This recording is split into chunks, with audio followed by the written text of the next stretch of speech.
Victoria 3. We're here, we're back. We're going to start a new game. And we're going to do the economic dominance objectives as well. So, the ultimate aim of this is for us to control almost all of the world's GDP. So, I think the actual threshold that we want to get is about 40% of the world's GDP. I think starting as one of these great powers is definitely possible for me. And we're going to play as Brazil because we played as Brazil in Surviving Mars. So think of this Victoria 3 run as the prequel to Surviving Mars. How did Brazil get into space? Well, we'll find out today. But Victoria 3. What is Victoria 3? It's a Paradox grand strategy game. And it's quite a fun one. I think they made a lot of improvements to the game since it came out, particularly with the Charters of Commerce DLC, where they added companies and they changed how trade works again. I think they made a lot of good changes to the game in that update specifically. That's when I picked it up. We've been playing it a little bit off stream for a while, and I think after about 140 hours, I think I actually understand the game well enough to consider actually playing it now, so that's nice. But, yes. So, let's see. Brazil is in an interesting state. So, we actually start at war with two splinter factions. We've got Grao Para up here, and then we've got the Riograndense Republic down here. There you go. That's an interesting word, Riograndense. So, we've got to fight these two wars at the start. We do have plenty of manpower, so we should be alright with this ragamuffin war. But before we unpause, there's a lot to unpack here. Things start off in medias res. You've got to sort out what's going on with your economy, you've got to sort out what's going on with your diplomacy, and in our case, you've actually got to sort out what we're doing on the war front as well. So we're going to go through a few different things with this game, and I'm just going to explain some of my opening moves. But essentially, what we're trying to do in Victoria 3 is we're going from 1836 to 1936. It's 100 years. And we're going to try and grow our population. We're going to try and grow our industry. We're going to try and make our people happy. We've got a few different metrics up here. We've got our gross domestic product, which we're generating from lots of buildings that are producing lots of products. Some of these are raw, like our maize farms are producing a lot of grain on their own. But we also have some processing buildings in this case to start because we're Brazil. So we've got some textile mills, some tooling workshops, things like this. And I'll explain this more as we go throughout the game. We have a lot of different production methods, automation methods that will unlock throughout the game. And part of industrialising is going to be trying to make it so that our population is working for us, but they're also able to benefit from the gains of the industry themselves. We have a standard of living here that people expect based on their position in the strata of different roles. So we want to help people generally have enough goods to meet most of their needs without all of their income having to go into taxes or other sorts of things. We're just trying to make people happy, and particularly for Brazil. Brazil is quite a powerful country at the start in 1836.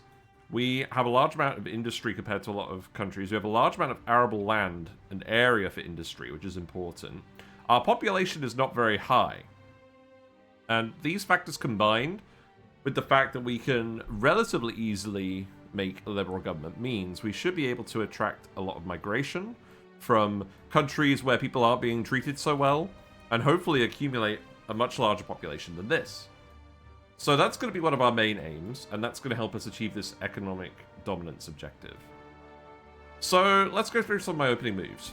We start with a couple of different resources that we're trying to balance. We've got bureaucracy, which is how effectively we're able to sort of run the state. We're generating this from government administration buildings throughout Brazil. We start with a fixed amount, but for the most part, we're using filing cabinets, so we're turning paper into bureaucracy and taxation capacity. Taxation capacity will let us actually tax our people and earn some money for the government so we can do things, and it's always nice to be able to do things in a video game. But the bureaucracy is what we need to keep everything running efficiently. If we have a penalty in efficiency, we're going to bureaucracy, we're going to get a big penalty to other things going on, particularly tax revenue. So we want to keep this above 0. You do get extra construction efficiency in your states if you're above your bureaucracy cap, but it's a relatively small modifier, so generally we don't need excess bureaucracy. But because our population's quite small, our usage of bureaucracy is actually quite low. We do have a couple of institutions at the start, which are also spending bureaucracy. These are giving us some benefits across our entire country, and we can increase bureaucracy investment in some of these institutions as we go throughout the game to get more benefits, and that will be worth doing. We'll also be adding some institutions, swapping some of them out. So, yeah. At the moment, I don't think we need to do anything specifically with this, but this means we've got a bit of leeway to spend some more.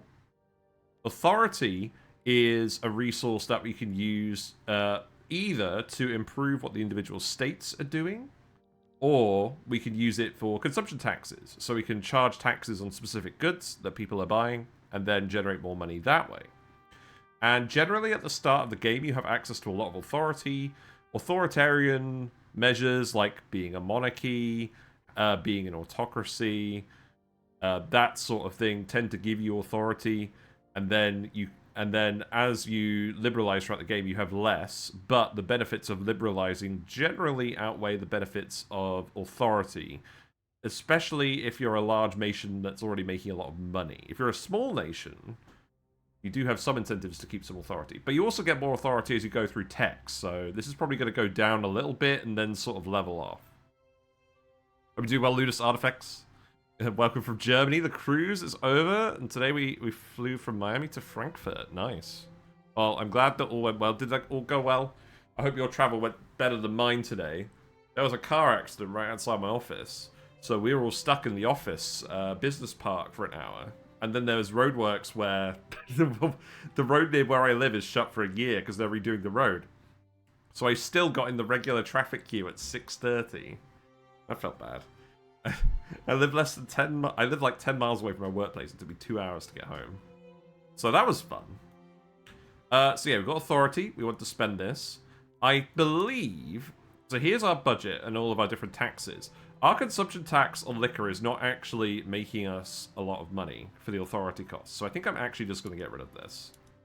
Our tax income is fairly good from our population and from our income.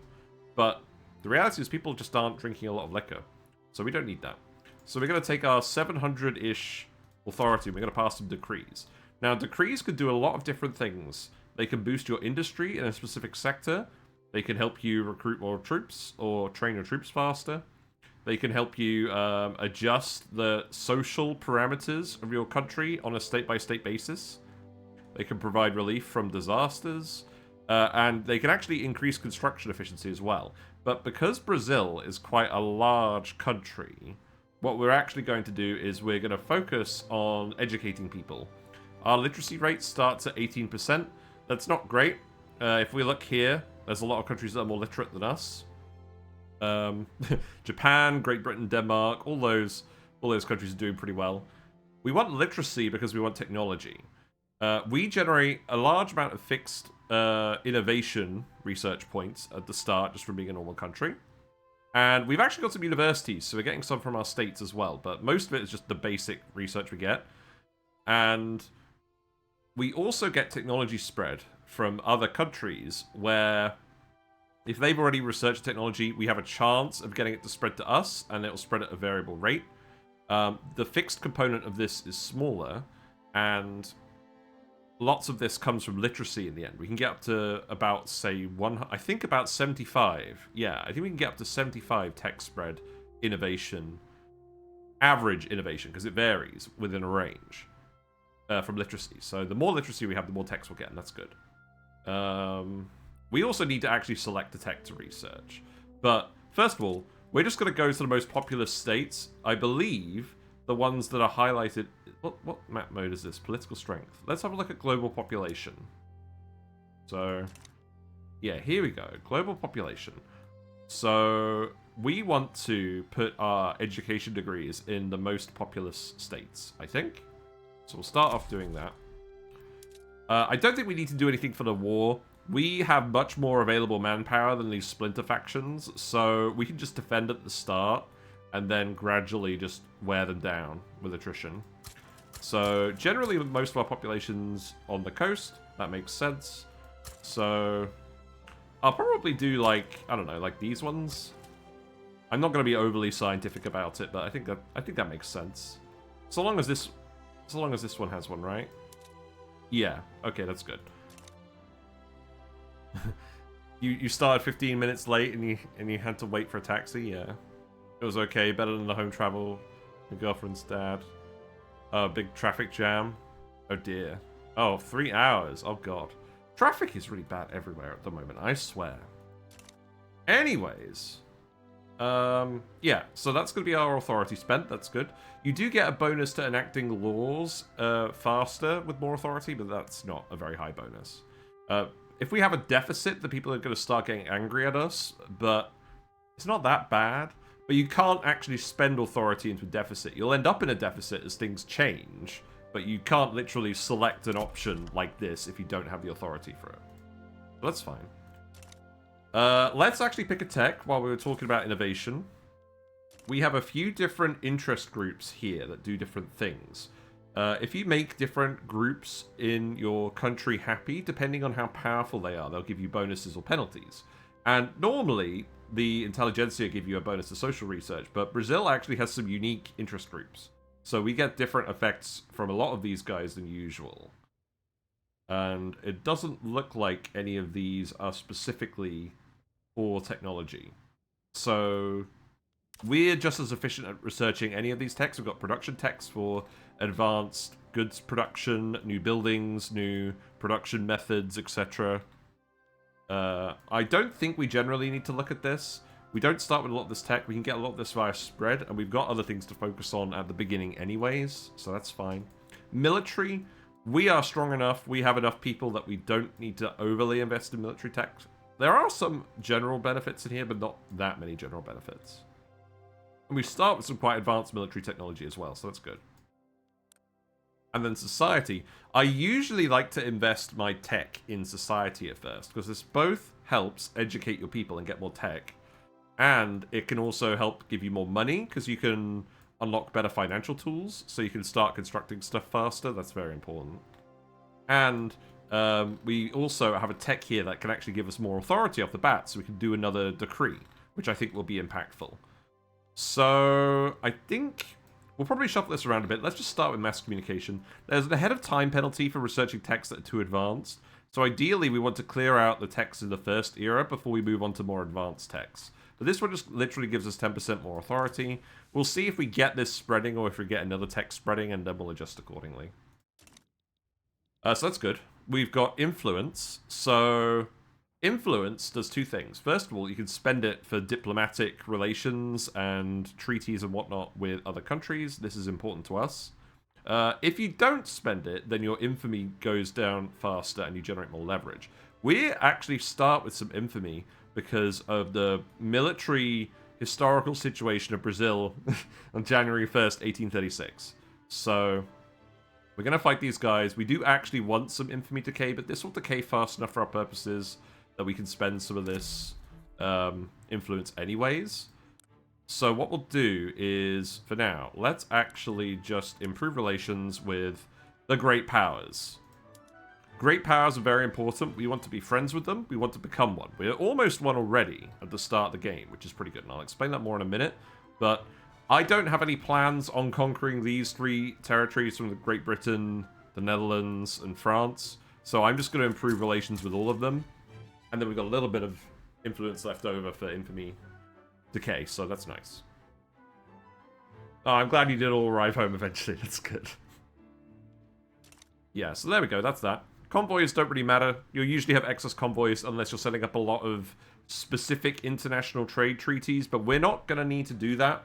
The good thing about Brazil is we have a lot of the resources we actually need available to us in this territory right at the start of the game. So all we need to really do is develop the territory we already have. Maybe take some of Peru.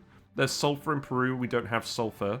There's also actually opium in Colombia. In this state specifically, Cundinamarca, if we look in here, there's actually some room for opium plantations.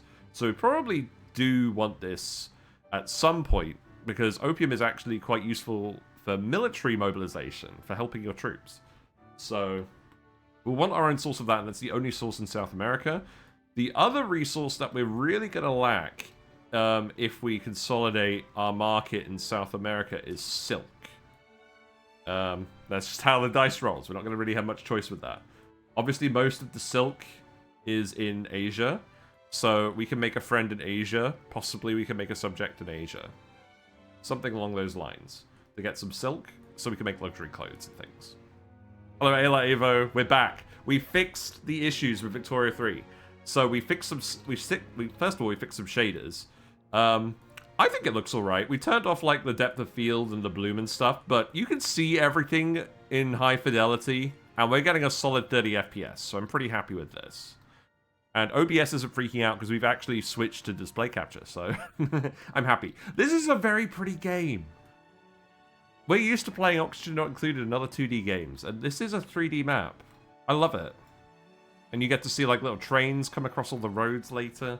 But because Brazil's quite a large nation, we're probably going to stay zoomed out in the colored map mode a lot. But that's fine. We can zoom in and we can look at things.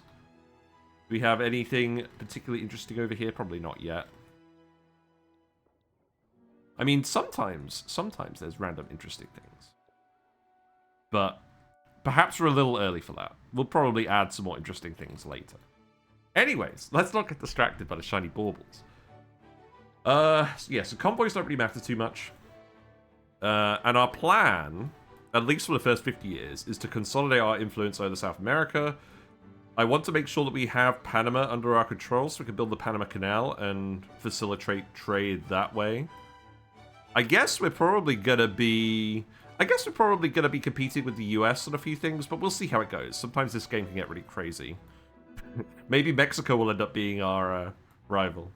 Is it really a 3D map though? It's not just a bunch of flat colors. No, you can see it if we zoom in. If we zoom in, I mean, okay, let's zoom in somewhere with a bit more mountains. But like, if we go to like the Himalayas, yeah, that's 3D. We've got quite a flat angle on the world, but it is 3D. Hey, it's more impressive than what I'm normally used to, and the fact that I'm actually running it on my computer and streaming is a novelty to me. Sure, you can zoom in, but do you ever do? You do when you're fighting wars. I like to do that, maybe. It's more relevant when you're playing a small country, like, I don't know, like maybe if you're playing Switzerland, and because at the default level of zoom, you'll be looking at the map as Switzerland, and you'll be seeing all the trains and everything going about. But for Brazil, it's less relevant because of the settings. Right, so, yeah, that's our plan. We don't need to worry about convoys. Money. So the funny thing is, we don't want to make too much money. We want to spend money. We've got gold reserves, but we don't want to actually hold on to our gold like dragons. We want to spend it to improve our country and improve our people's quality of life. Because we're quite a powerful country, debt is actually relatively cheap for us, and that is important. Our interest rates are low, so we can spend a lot of money and hardly have to pay any of it back. So we can actually grow faster than our economy would normally allow, and our economy is quite large as it is. So we can snowball really hard if we want to. And we'll do that once we've fought this war. Whenever I play a game like this, I tend to find the 3D mode annoying and disable it as much as I can. Yeah, it's not very intrusive, to be honest, especially when you're playing a larger state like this. I'm pretty happy with how it looks. I do like how Victoria 2 looks as well, but, I mean, I don't know. I like a lot of the changes in Victoria 3. I have played Victoria 2 quite a lot in the past, and that always holds a special place in my heart. But I don't think anyone really wants to see me play it. But let me know otherwise. So we want to spend this money. We want to make some construction sectors. So we're going to go in here. Construction sectors are very cheap to build, and they're very quick to build, but they require a lot of input to keep running. So this is what we're going to be spending a lot of our money on as a government. We're earning money through taxes, government dividends, so profitable nationally owned buildings, some tariffs on trade, which we can adjust if we want, and minting. You will always make some money from minting depending on the size of your economy, and in our case, we actually also have some gold mines in Minas Gerais. If we go here, which is quite nice, we have some gold mines. Not everyone has access to gold mines. There's a fair amount of gold in South America too. It's good. So money's not bad. We're spending money on a few different things. You've got to leave your mouse on Windows to have them stay fixed like this. We're spending a lot of money on paper to run our bureaucracy, which is more or less inevitable. I don't recommend running your bureaucracy without paper. It's like you get like 20% of the normal capacity per building if you don't use paper. It's not good. Government wages. So again, this is mostly the government administration, but we have some bureaucrats in construction sectors and... Oh, I think the wages here are just for regular workers in the construction sector, but they're all nationally owned, so that's always the case. And then universities, there's some bureaucrats in there. We pay for goods for military bases, so in this case, for our army, we're spending it on small arms, man-of-wars, and grain. Because we haven't got any advanced mobilization options yet. That's fine. And then we're paying the actual wages to the soldiers, and then we're paying some subsidies. Now, the buildings we're subsidizing here are ports. And that's actually important. Ports are used to get convoys, first of all, if we want to set up any international trades. But the main reason we're actually subsidizing them is because we're not actually using the merchant marines and the convoys that much. But ports generate infrastructure, and at the start of the game, you don't have a lot of infrastructure. It's this little marker here. We get some from it being a state, and we get some from our population. But Brazil is actually fairly advanced and starts with a fair few number of buildings, and not a lot of population for how big the country is. So our infrastructure is low. We're going to be primarily limited by that until we get access to railways. So we do need to actually just directly pay the ports to keep them employed, because they're not profitable enough on their own, converting clippers into merchant marine ships. But that might change with time as well if we set up a lot more trade. So we'll see how that goes, but I'm not overly worried about that. We turned it off last time, and that was a mistake, because then we just got hit by infrastructure penalties. So, let's build some construction sectors. We've got one in Rio de Janeiro, and we've got one in Bahia already. I think we want to build at least one in every state where it's efficient to build things. A lot of our states, particularly in the Amazon, are quite inefficient for construction. If we have a look at these modifiers, each state generally has some interesting modifiers. Our East Coast has the Mata Atlantica, so we get extra throughput on our sugar plantations. This means you can pay people the same amount of wages, or you can hire the same number of people for the same amount of wages, but you get 15% more sugar.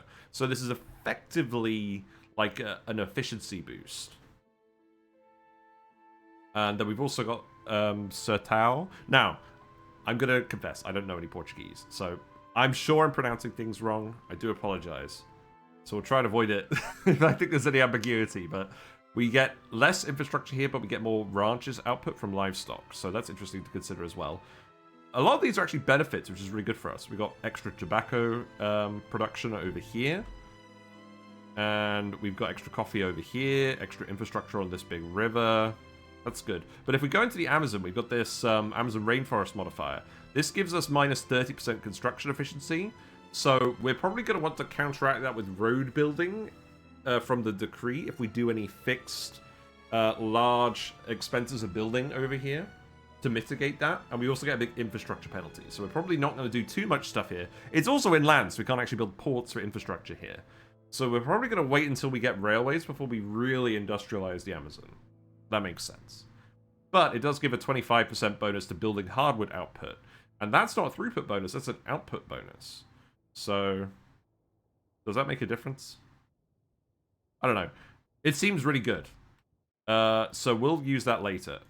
So we're not going to build construction sectors here to start. We're going to build them on the coast. And we don't have a lot of people. We don't have a lot of people available to hire.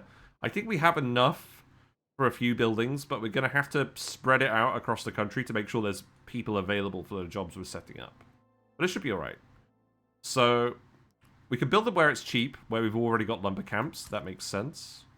You see the upkeep actually dynamically updates based on the expected expenditure once you built the building, which is nice. It doesn't matter if we don't have peasants. We're looking for unemployed who need jobs. But other than that, there's a few people who are working in unproductive jobs who want to switch around. So we can help them as well. But I'm not going to overcomplicate this. I think we just want 4 for now. So let's do that. And we'll keep building construction sectors until we go negative on our money.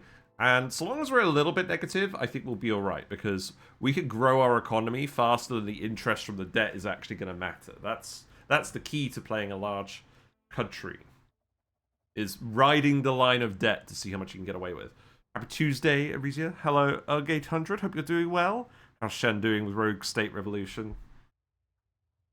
That looks like a fun game. I love that that game has live action cutscenes. Yeah, we're doing Victoria 3. I played this a lot off stream and I'm really excited about it. So we're jumping in this month to Brazil. So yeah, we're gonna build those. That's fine. Let's have a look at a few more things. So we've got some shortages. I think this is fine because we've got a paper shortage over here. We're importing a lot of paper at the moment, but we're spending a lot on our government. If we actually go and have a look at our... Hold on. Let's have a look at paper mills. We already have some paper mills. I just want to check whether they're actually fully employed at the start or not. So they're not. We actually have paper production, but they're still hiring. I think they just got built. I don't know what the academic source for that is, but that's fine. Paradox are usually pretty good at sourcing these games. I'm sure there's a reason for this. So I'm not going to worry about the paper shortage. What about clippers? We do have a fair bit of trade. I'm not sure how many ships we're actually making in shipyards. This is a similar situation. So we could make probably about, I don't know, 30 clippers. So I think we will actually be alright on this front as well. So I'm not going to worry about that at the start. We've got a low standard of living in a lot of our states. This is because Brazil has a lot of slaves working in plantations at this time. We learned a little bit about Brazilian history yesterday when we were doing the initial tech demo, trying to get this game to run. And yeah, we still have leftovers from the slave trade at the start. Britain isn't very happy about it. We've told them that we're not doing the slave trade, but Brazil is kind of secretly doing it on the side anyways. But we're going to adjust that once we're done with this war. So generally, people are having their needs paid for by the state, and it's not a lot. So we will be able to improve people's standard of living later. The important thing for us is that nobody is starving. If people are starving, then their birth rate is going down. We're suffering from mortality. Our population will decrease. And there aren't any cases where... There aren't any states where that's the case at the moment. Because... yeah. It's working out. So we'll keep an eye on this, but it's not an emergency. More declared interests. We want to declare interests on regions where we want to exert diplomatic influence. And... because we're quite a powerful nation, we start with a relatively large amount of interests. We own Brazil, or we have states in the Brazil region, so we already have an interest here. We start with interests over here. It makes a lot of sense. And then I think we are very interested in South American hegemony and helping everyone out on this continent. So I think generally I'm just going to spend my interests here. Probably the Caribbean as well. Maybe. We'll see. I don't think that'll matter too much at the start. But this means we can get involved in diplomatic plays and things in these regions. I think it makes sense. We have low market access from infrastructure, but we should actually focus on improving that at the start, shouldn't we?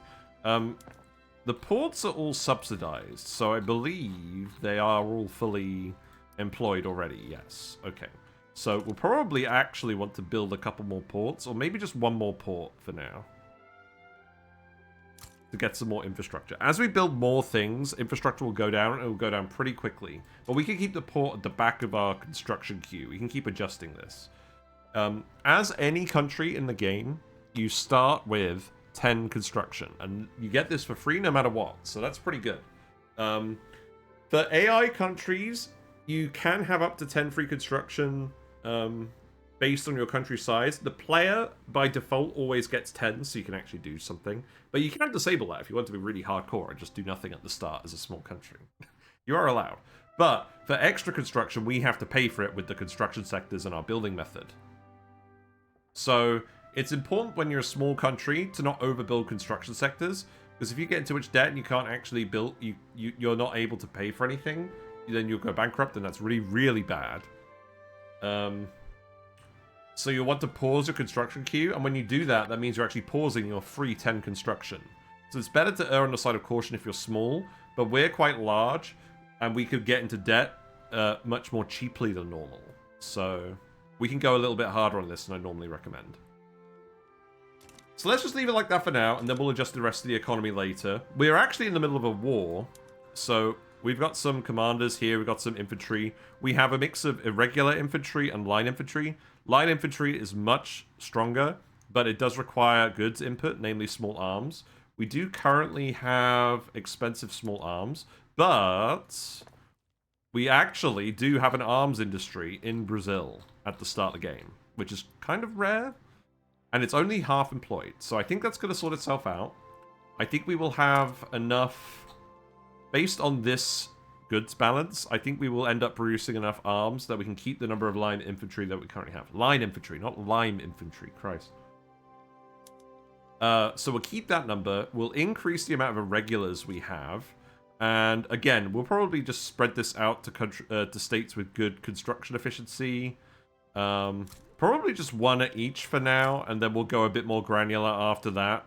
I like having just at least one barracks, or one of each building in each state, just for local market access, and also in this case, just to make sure that our manpower is pretty well spread out, but we'll adjust as needed to suit. We actually start with 3 different armies, which is kind of weird, but we'll keep hiring more irregulars. In fact, I'll probably just do the same over here, although actually maybe I'll hire from here instead of this one, because we haven't actually got any...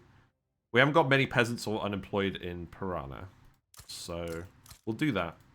I'm not sure how many extra troops we'll really need. This army as well that we're not currently using, we're going to use that in a bit. But for now, I think we will assign it to this front. So, we want to mobilize this army. Do we actually have a commander here? No. You know what I'm going to do, actually? You know what I'm actually going to do? You already mobilized.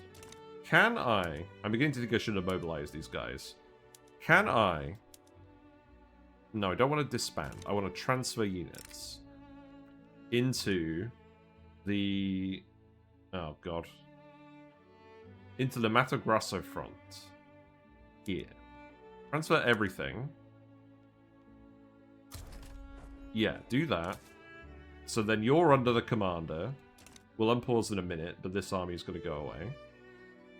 And then you can stay here. Yeah, this is the correct front. And then we're going to set these commanders to just defend, because at the moment, the enemy outnumber us, because they've just, well, they've just started their efforts, but we have a lot more manpower than them. So we just need to stall them out. This worked pretty well last time, so we'll do it again this time. And I'm going to set your orders to defend as well. This just also lets us get a bit of a grip on what our country is doing at the very start, and you're obviously merging, so I'm not going to worry about you. Okay, what else do we want to do? So, paper is expensive, small arms is expensive. This is all going to get sorted with the buildings we already have, so I'm not going to worry about it too much. Let's actually explain prestige quickly. So... Your country has a rank based on how prestigious it is, and prestige is the world's perception of how strong your country is. It's not actually how strong you are, it's how strong the world perceives you to be, and that's very important. There's a number of ways we can modify this, but our actual prestige sources, we are an empire at the start, so that's pretty good. I wonder where it actually talks about us being an empire. That's not overly clear. But that's advantageous for us, because it means we get a large amount of fixed prestige, which is helping us a lot. We get a little bit from our gross domestic product. This will increase throughout the game. We get some from our army and navy power projection. So the larger our army is, the more advanced our army is. The happier our army is, the more power projection we'll get. Same for our navy. This seems to be the primary purpose of navy in this game, unless you're actually doing cross-continental warfare and fighting other people's navies. You mostly just want a big navy that you can produce cheaply and sit around for extra prestige. That could be wrong, but that's my impression at the moment. And then we're also getting some prestige because we're the lead producer for a few different goods. We have a lot of plantations producing coffee, fruit, and sugar. That makes sense. So we get a lot of prestige from that. And we get some from technologies, and this will increase as we go as well. So What we want to do is we want to get to the rank of great power. Depending on your rank, you get a lot of benefits. We start the game as a major power, which is really good. We get a lot of influence, we get a lot of interests. We get relatively cheap loans. We get minus 25% on our loan interest rate, which is pretty good. We can attract more people via migration. We can attract more agitators to our government. That's actually quite important as well. We want agitators because they'll allow movements to develop. That will allow us to pass laws that will allow us to liberalize our government and make things better for people. So we do want more agitators, generally. And if we don't, we can choose not to hire them, so that's fine. But, what else? So, yeah, that's mostly it. But if we go to great power, then we actually get much more of each of those benefits. We go down to minus 50% on our loan interest rate. That's a huge difference. And we get a lot more migration attraction, and we get a lot more influence, and we get a free company charter. And companies are very strong in this game, believe it or not. Some countries in the game actually start with companies. Britain starts with the Hudson Bay Company, which eventually turns into Canada. That's very relevant, isn't it? So we want to set up strong, powerful companies that can do our bidding and make our economy more productive as well. Not necessarily taking over large swathes of land, but probably just improving our own land. Yeah. So we want to improve our prestige. That's good. Now, what else do we want to do? So we want to pass a law. Our starting set of laws as Brazil is not bad. We want to increase our access to education so that people can get better jobs, more qualifications, we get more technology. So I think it's fairly uncontroversial to say that we want to start getting a school institution. Institutions are pretty cheap for us because our population is so small. So we want to get these going right off the bat. And then, as our population increases, we can increase our bureaucracy generation to suit. These are all pretty good. The main thing is, religious schools is a little bit cheaper, but gives the Catholic Church some more sway. I don't mind the Catholic Church having a fair bit of sway at the start. We want to make them powerful because their bonuses are quite good at the start of the game. And the education access is pretty good. Private schools is much cheaper, but the education access it gives is wealth-based. So your wealthy population will get educated faster than your less wealthy population. And that's not particularly effective because the vast majority of your population is less wealthy. So we don't necessarily want to do this if we have the alternative. Public schools is more expensive, but gives everyone education access, and it doesn't benefit the church. I think for now, different interest groups have different opinions on different laws, and the Catholic Church don't like this, so they would become angry if we tried to pass public schools, and their Catholic traditionalist movement would become agitating, which is not ideal. I don't really mind, but I think what we're going to do at the start is we're just going to go with religious schools. This makes everyone happy. This makes the industrialists and the church happy. Nobody else really minds. This means that the law isn't going to stall. There's no chance for it to fail or significantly decrease in progress. So it's a good win at the start because our church is in government. They're influential. They obviously want this, and nobody doesn't want it. So we'll go for this. And as we make people happy, we'll get bonuses and penalties, so that's all good. What else is going on? We got some different lobbies down here. We got Brazil starts with the British Brazilian League and the Anti-British Association. So if we make Britain happy with us, then the intelligentsia who support the Brazilian British League will be happy, but the landowners will be less happy. And the landowners are starting with a significant amount of clout in the country. The Brazilian landowners actually have some good benefits. They have extra tax income, and they have extra... Again, this is just efficiency. And then they have extra migration attraction as well. But that's not super relevant at the start of the game. We need to get to the point where we can open our borders before this becomes relevant. So I don't care about making them angry in the short term, but eventually I want to get them at least slightly on side. But we want to decrease their clout down from 50% to about 20%, so we can still get access to the strong bonuses, but the other interest groups can also become powerful and make their bonuses stronger as well. So we want to decrease this clout, and we want to increase this clout, generally. So we'll see how that goes. Is there anything else I want to do? I think there's a couple of production methods I want to change at the very start. but I honestly can't remember. Okay.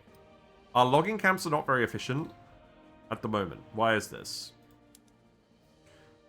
It's probably because we haven't built a lot of construction sectors yet. Let's leave that alone for a minute. We'll come back to our production methods in a minute. I think we should probably actually just unpause the game. But there's a few more things I want to show you. So we have a few different journal entries starting as Brazil. Obviously, we want to close out this war against the ragamuffins.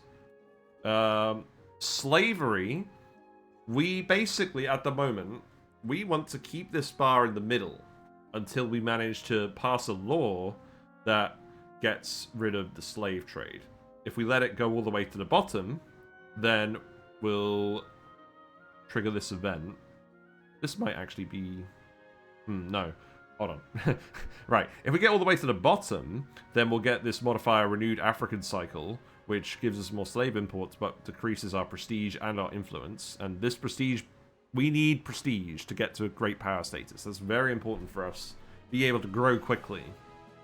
So we don't want this. If we complete it, then we trigger this event, which is good. And it will complete if we've enacted slavery ban, which is a law. So we'll see how that goes. We currently have this modifier, which is reducing our influence and our slave imports. So we want to get rid of this modifier too. So this is a good thing. We want this bar to go up, I think. And then we've got integrating the Brazilian nation as well. Brazil, especially at the start of the game, contains a lot of different cultures as we've spread out. If we actually go into our society tab and our cultures, the vast majority of our population is Afro-Brazilian, which is not the primary culture. Our primary culture, and so they're not particularly well accepted. Our primary culture is Brazilian, which is fully accepted, but it's relatively small. Our Nordestino and Paulista cultures are also very well accepted, as well as Sulista and Amazonic. But we can convert these cultures into Brazilian culture. We can integrate their cultures into our own by doing certain things. So we want to do that, and then if we do that, we get a big bonus for a while. So we'll work on all of these objectives. And then this Peru-Bolivian-Confederation situation. Basically, Bolivia has managed to take over Peru, and we're either going to let them consolidate or we're going to fight them. Spoiler alert, we're probably going to fight them because we want access to Peru's resources for us. Because there's sulfur on this coast, and that's very relevant to fertilizer production, which we will need later on. So, is there anything else I want to do? I want to negotiate in here. One of our interest groups down here is the Petty Bourgeoisie. They have a very important modifier for us. They can give us even more reduced interest rates. This bonus, combined with the Great Power bonus, will make our loans extremely cheap to the point where it becomes viable to get into debt. So we want to make these guys powerful, and we want to make them happy. So we're going to negotiate with this faction because they're amenable and they're indifferent. So we want to actually get them to help us. So we've got a few different options. If we reject them, then they don't like us as much. But we can definitely pick one of these. So this one gives us a fixed cost, and it gives them a lot of pop attraction for a while. And there's a 10% chance it can backfire in 300 days. I don't really want this because I don't like giving them money. This one here just reduces our bureaucracy for 10 years, and that penalty decreases over time. We actually have a lot of excess bureaucracy at the moment, so I'm not worried about that. And then we also get extra pop interest attraction. And then this one is just, we're saying we're going to pass this next law afterwards. I'm not that fussed about anti-strike laws. I don't think we want to make our trade unions weaker at the moment. So let's just go for place their members in administrative positions for now. So we'll do that, and our success chance for progressing the law through these phases will increase from 12% to 23%. Because now the Petit Bourgeoisie are endorsing it as well, and they get the big bonus to happiness. So that's good. I don't think we want to negotiate with the Intelligentsia, because I don't particularly care about their bonuses at the moment. We will care about the prestige later. Probably not yet, because we're not in debt yet. Once we get into debt, we want to become a great power. Okay. I think that's actually everything then. Let's unpause. Christ. Let's see how this goes. So a few things are going to activate right off the bat. Generally, things update on a weekly basis in this game. So the week is going to progress up here. You can see because of how we've adjusted our factions, the industrialists and the rural folk are no longer influential because of their clout share. But the Catholic Church are happy with us, so they've activated their authority bonus. This means we can actually activate another decree right away. So we'll do that up here, I guess. More education. Sounds good.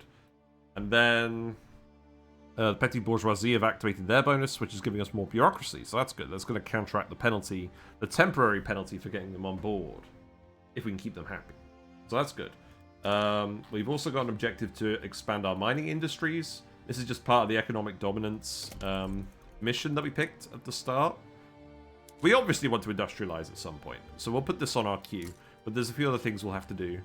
Looks like we need more infrastructure at that state as well. So let's queue up another port for now. Wait, what? Excuse me? Oh, that's one of the states that doesn't have a port. Okay, well, we're just going to have to eat the penalty then. That's fine. We'll figure it out.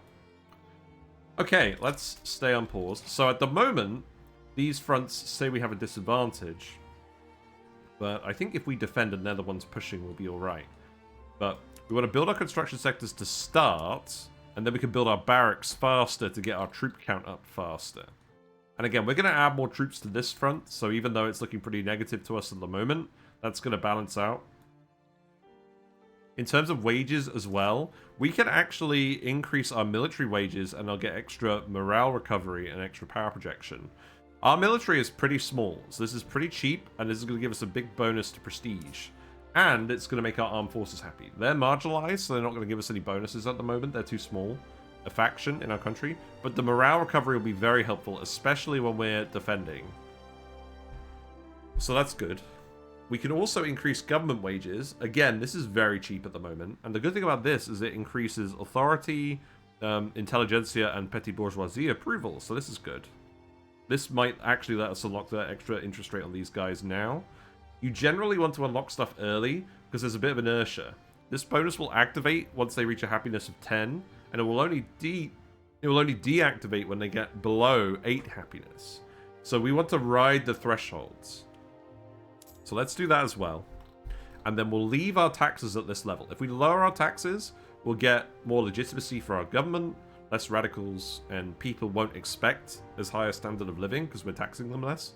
But this is our main income source, so we need the money. You don't want to increase taxes too high because this has a disproportionate effect on legitimacy, radicals, and expectations of living.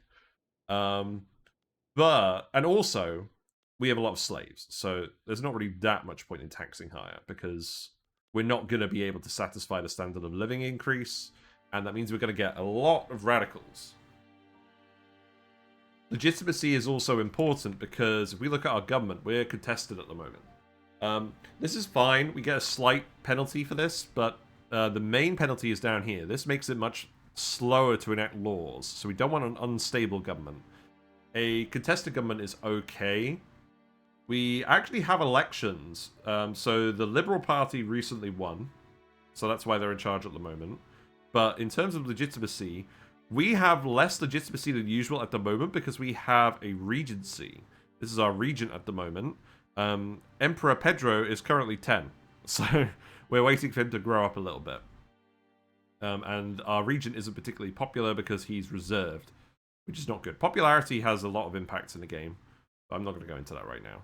So, yeah, we want legitimacy. We don't have a lot of electoral confidence because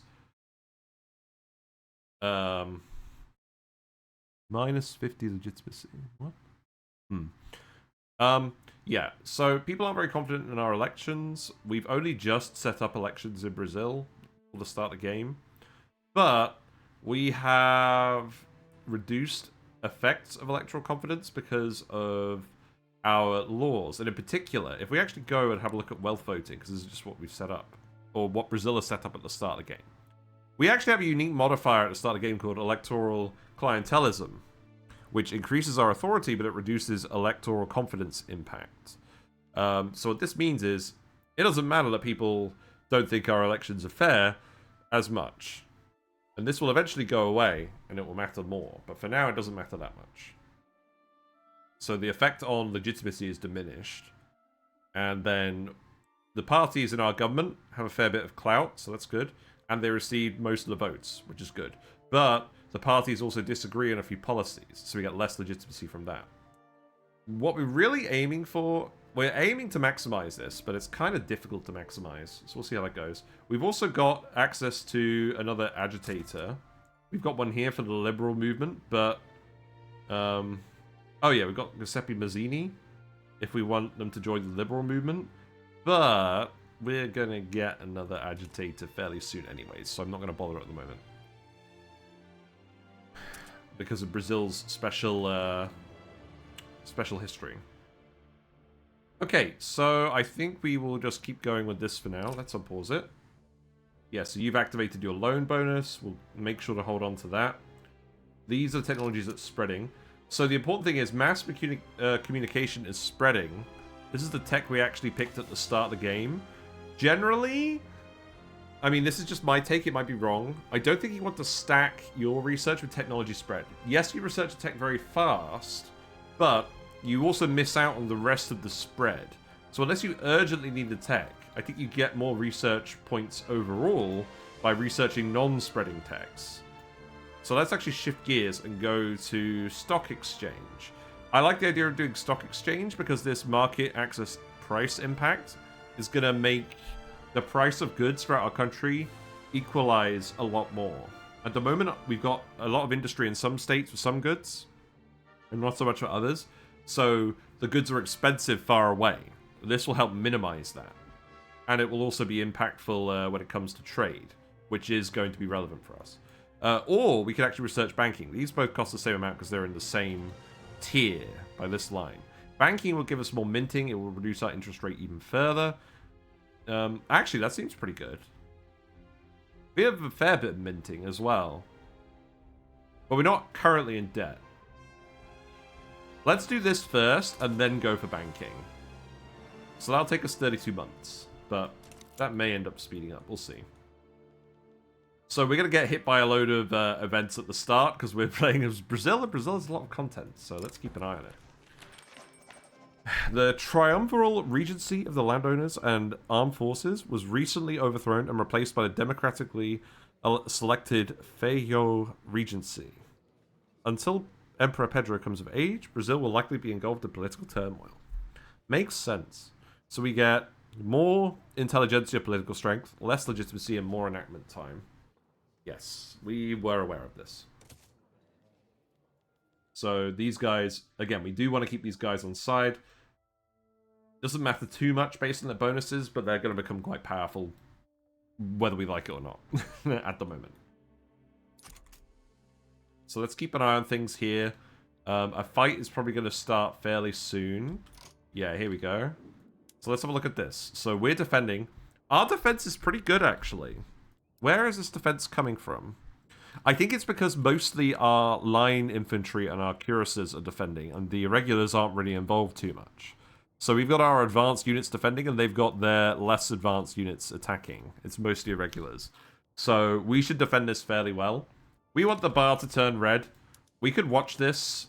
We could watch this for a fair bit if we want, but I don't think we need to overly agonize about this. The combat in this game is a little bit obtuse. But the important thing is we set the render settings properly for our characters. So our General Pierre is looking a bit better than he did last time. But yeah, we're going to do pretty well on this. We're mostly demoralizing these guys. We don't actually want to kill enemy troops because these are going to be Brazilian people. And we want to look after them. So generally we want to demoralize them into running away rather than actually killing them. We've got a few more journal entries. These won't matter too much. We'll probably get them done eventually anyways. We could set up some rivalries. We'll do that probably later on. I don't think we need to at the moment. Why not, actually? So you can set up a rivalry with other countries, and this will give you access to more influence. But it also locks you into being enemies with someone. And we're currently rivals with Argentina. let's see how the whole Peru-Bolivia thing escalates, and then we'll make a decision based on that. We don't need to rival the US at the start. They're actually... Oh, hold on. If we go back to the diplomacy menu, the diplomacy lens lets you see ongoing wars. So there is actually currently a war between Texas and Mexico. I don't think that's going to go very well for Texas. It doesn't usually. So yeah, we're getting them to retreat. Our advantage on this front is going up because our armies have merged. Have they actually merged properly now? They have. That's good. Okay. Great Britain has responded angrily to the China ban on opium. Fair enough. And we're in. We are playing the game. It's only an hour in and we've unpaused. That's admittedly better than yesterday. We've activated our interests now. That's good. I'm going to make sure we've resolved this war before we get into any other wars. But Paraguay does have a little bit of our Mato Grosso state here. Colombia also has a little bit... Oh, New Granada also has a little bit of this Amazonas state.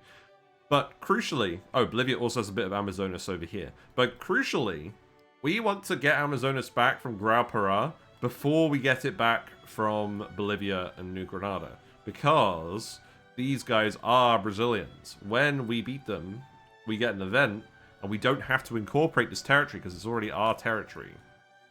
But last time we tried this, yesterday during the tech demo, we actually got this bit of Amazon off of Bolivia first, and that actually meant that we started incorporating it, and then that locked us into incorporating this larger bit, which cost us bureaucracy for which would have cost us bureaucracy for 25 years.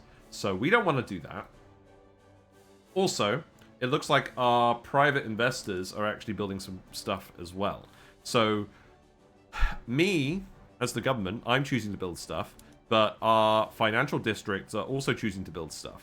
Because we have the, let's see, we have agrarianism as our economic system. This is a pretty good one to start with.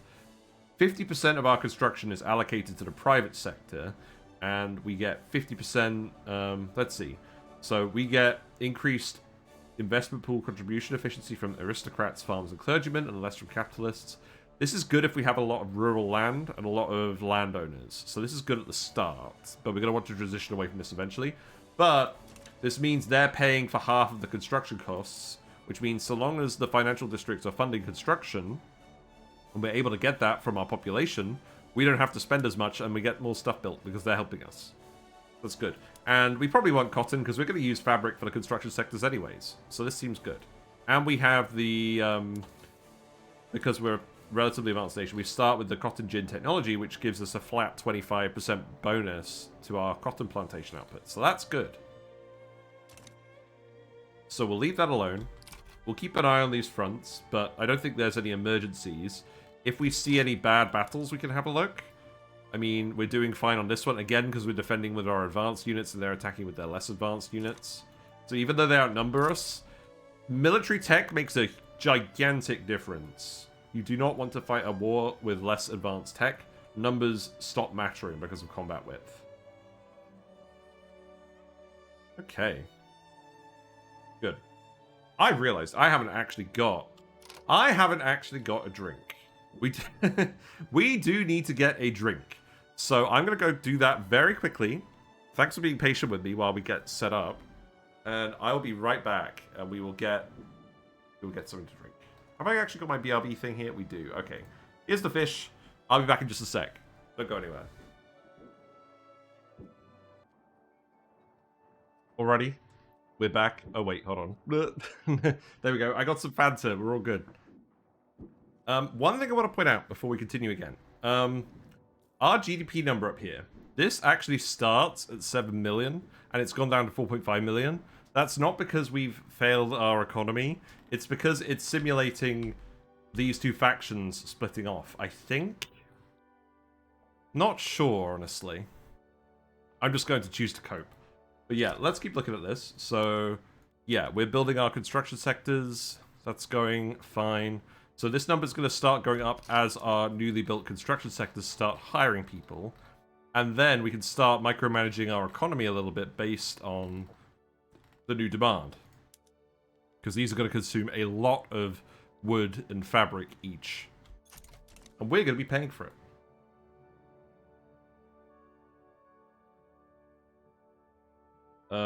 So I think... Oh, okay, we've got an event. The fall of Saliveri. It's not the fall of slavery, it's the fall of Saliveri. This is a guy. The defeat of Felipe Saliveri's coup attempt has led to complete consolidation of Bolivian domination over Peru.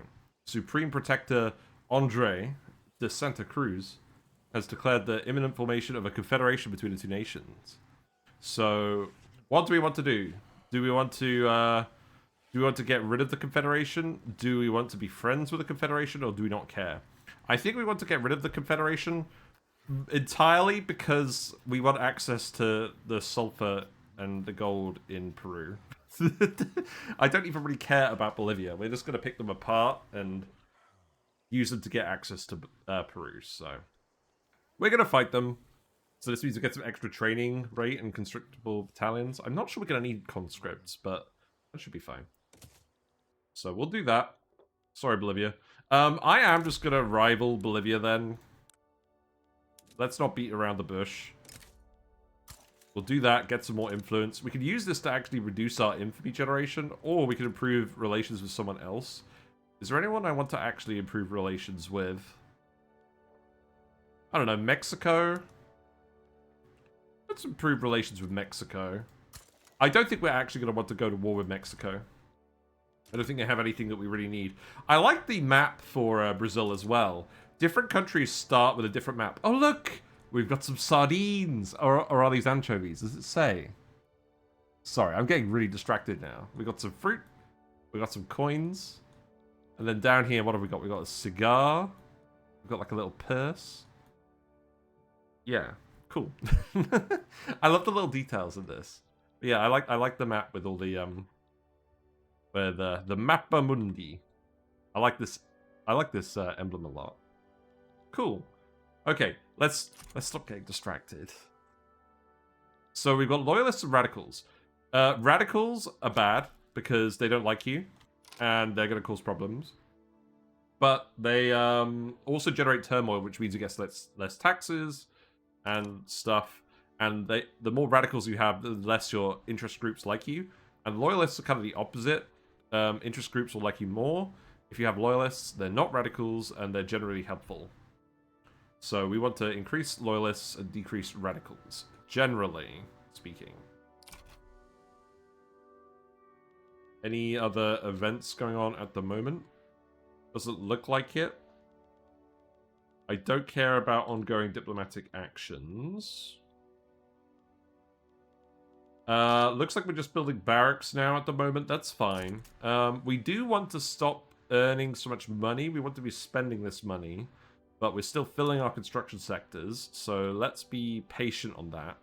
It's because construction sectors build so quickly and populate relatively slowly. It's very easy to build too many construction sectors at the start of the game and then just end up in massive amounts of debt. So we're going to be a little bit tempered on that. But once they fill up, we'll probably build some more if we're above 0. What have we got here? Higher learning. The regent himself has officially opened the University of Rio de Janeiro. Amazing. We've literally, so we get extra throughput on our university and extra political strength from academics. Nice. So that should give us an extra research point. Not a big influence at the start, because we're not building a lot of universities at the start. That will come later once we have a bit more disposable money, I think.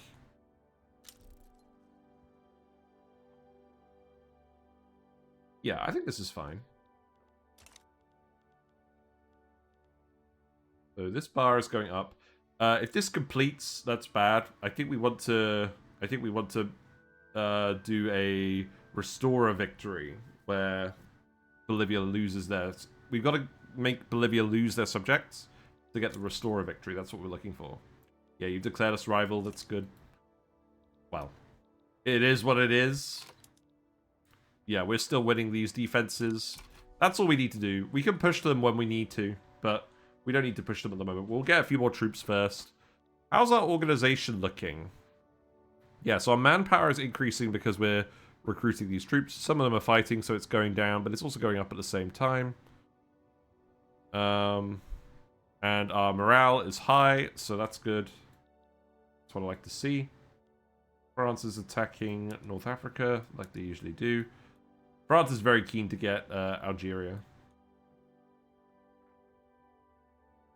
I don't think I'm seeing anything super weird going on. So, are our construction sectors filled out now? We got one more that's slightly filling out. Also, one thing about this game is the music fades in and out a lot. So, let me know if you're happy with the audio levels. I think they're coming out at the right levels based on my testing, but we'll see. Oh, what's going on here? The industrialists are influential, and they're very happy with us because of the law we're passing. So they're going to give us more infrastructure. That's really good because we've got states in here we can't build ports in, and we don't have access to railroads yet, and they had an infrastructure penalty, so that's really good. So we'll want to keep them at least at 5%. That will go up a lot, though. So we've had an advancing effect on the religious schools. So we have a success chance, we have a stall chance, and then we also have some intermediate chances. We hit the advanced chance. So we could either get more advanced chance and reduce the population in the petit bourgeoisie attraction, or we could have a smaller benefit, and we can get a lot more people to move from the petit bourgeoisie to the church. I don't think we want to do that. We want to get these guys to powerful as quickly as possible. So let's just get the increased enactment success chance in this case. It's a little bit annoying, but we'll cope. Ultimately, we're going to get the Catholics to above 20% clout first, because we're going to pass religious schools and charity hospitals. Charity hospitals will decrease our mortality and make us less susceptible to food security concerns. So that is going to be relevant to our slaves and our standard of living. That's good. And our bureaucracy is pretty high at the moment, so we're getting more construction efficiency. That's also good. Our advantage is turning on these fronts as well. We just need to bear in mind that when we start attacking, we're going to be attacking with more of our irregulars, just because of how the fronts are going to be working. So we want a bit more of a considerable advantage before we start attacking. Or we want to pick a moment where their organization is really low, this yellow bar. Because this is quite slow to replenish based on their supply. They have a supply shortage because they've been fighting and losing a lot of wars, or a lot of battles. So this means that their fighting capability is greatly diminished. So it could be a good moment to strike. But we're building the barracks. We're going to wait a little bit longer. We could afford to wait. We're not losing much by waiting at the moment. We'll get this land back. And there's plenty of other things happening at the moment anyways. A newspaper called the Rio de Janeiro Edition has printed a bigoted article about the Fang people. So how many Fang people do we have in our country? We have 3.3 thousand out of a population of 4 million. So we can suppress the article, let it be released. So if we suppress it, we get a temporary penalty for 2 years of authority. 5% authority is 40. So we can actually do that. That's fine. We have enough extra that it's not going to matter. Also, you can let authority go negative, and it doesn't actually make that big of a difference. You get a slight penalty to like radicals and interest group attraction, but so long as you don't let it go way down, you'll be all right. And you still get all the benefits from your decrees and your consumption taxes. Or if we ignore it, then the Fang people get a permanent standard of living modifier.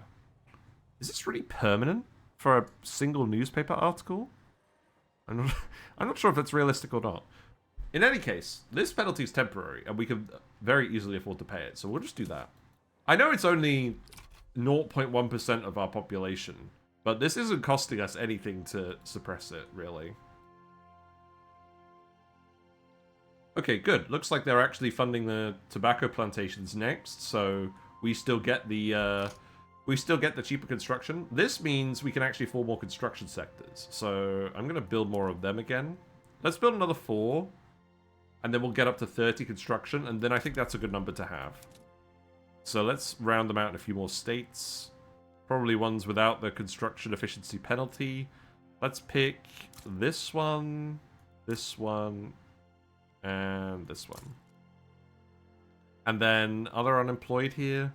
There's not really. But I think we want to have access to construction everywhere anyway, so I'm just going to put it here.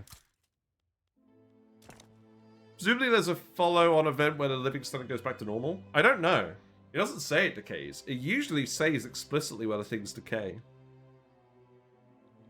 I'm sure that's one the wiki would have an answer to. Oh, that's another thing about this game. The wiki is very good. It contains all the information you'll ever need, I think. The only thing is, some of the maths formulas haven't been updated properly, so they're currently not working. There's a lot of maths that's going on behind the scenes, and I'm not going to bore you all about it, but it's very interesting to me. What else is going on? Russia is spreading its faith in the Russian-American company. Oh yeah, that's the interesting thing. In this time period, Russia controls Alaska, but eventually the US, I believe the US buys Alaska off of Russia in real life. This game is really making me actually remember history stuff. I love history. It's a shame that I need to invest more time in keeping up with history and relearning it again. Because it's very interesting. It just doesn't come up that much for me. Maybe that's another benefit of playing this game. So yeah, we're holding steady on these fronts. That's fine. Usually what happens is Chile or Argentina will attack Bolivia, and we can join in. I'm happy to wait for that to happen. We definitely want to have Amazonas before we can get it off Bolivia. But again, they outnumber us by quite a bit, so we want to build up our troops, which means we want to build up our construction sectors. And also, the more construction sectors we build, the more expensive it will be, but the easier it will be for us to just pause our construction. If the private sector is building something that we really need, then we can just pause our construction, let them use all of our national construction, and then unpause it later. And that will let us save up some money in the treasury as well. But for now, they're just doing plantations, which are good, but they're not critical to what we're doing. The cotton one is pretty nice, though. Let's adjust some production methods. So, we're making a fair bit of tobacco, but, well, actually, we're making a fairly small amount of tobacco. If we look at our market, we're making about half the tobacco that our population actually wants. So, what we could do is we could change the production method of all these buildings from hand-rolled to molds, but we're making the molds out of iron. So this is going to consume a little bit of iron and give us a lot more tobacco. And this is good because we need tobacco, and iron is pretty cheap because we have an iron mine already, and we're not really using it very much at the moment.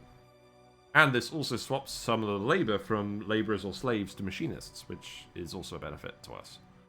So let's do that. So we'll get more tobacco, and we'll make more money that way.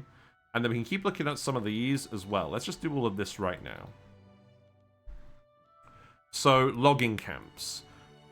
Something that's going to become apparent very quickly, the more of these construction sectors we build, the higher our wood prices are going to get. We want to keep wood cheap because we're relying on it for our construction at the moment.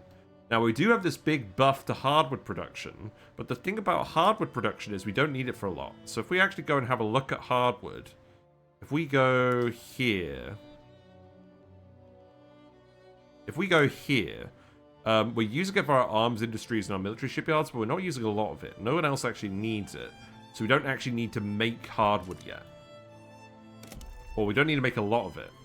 So what we can actually do is we can go here, and what I'm going to do, I'm going to set all of these to prioritize softwood production, and then we're going to set the most productive hardwood state to focused hardwood production. And the reason I'm going to do this is because you actually get more hardwood per wood spent using this production method than you use with this production method. So I think this incentivizes making hardwood in a few specific places, and we have a few specific places. We have the Amazon. So we're going to set everything to prioritize softwood, and then let's say Mato Grosso, we're going to set that to focused hardwood. And it says it's going to be less productive if we do that than regular hardwood at the moment, but we're going to find another use for the extra hardwood, so that should be fine. And then that gives us our hardwood back for our military goods. Let's see, what else have we got in here? So we've got access to fishing trawlers for our wharves, But we're not making a lot of ships at the moment, so we're going to leave that on simple fishing. Trade is fine. We're running sawmills for everything at the moment. This is very important because we need a lot of wood.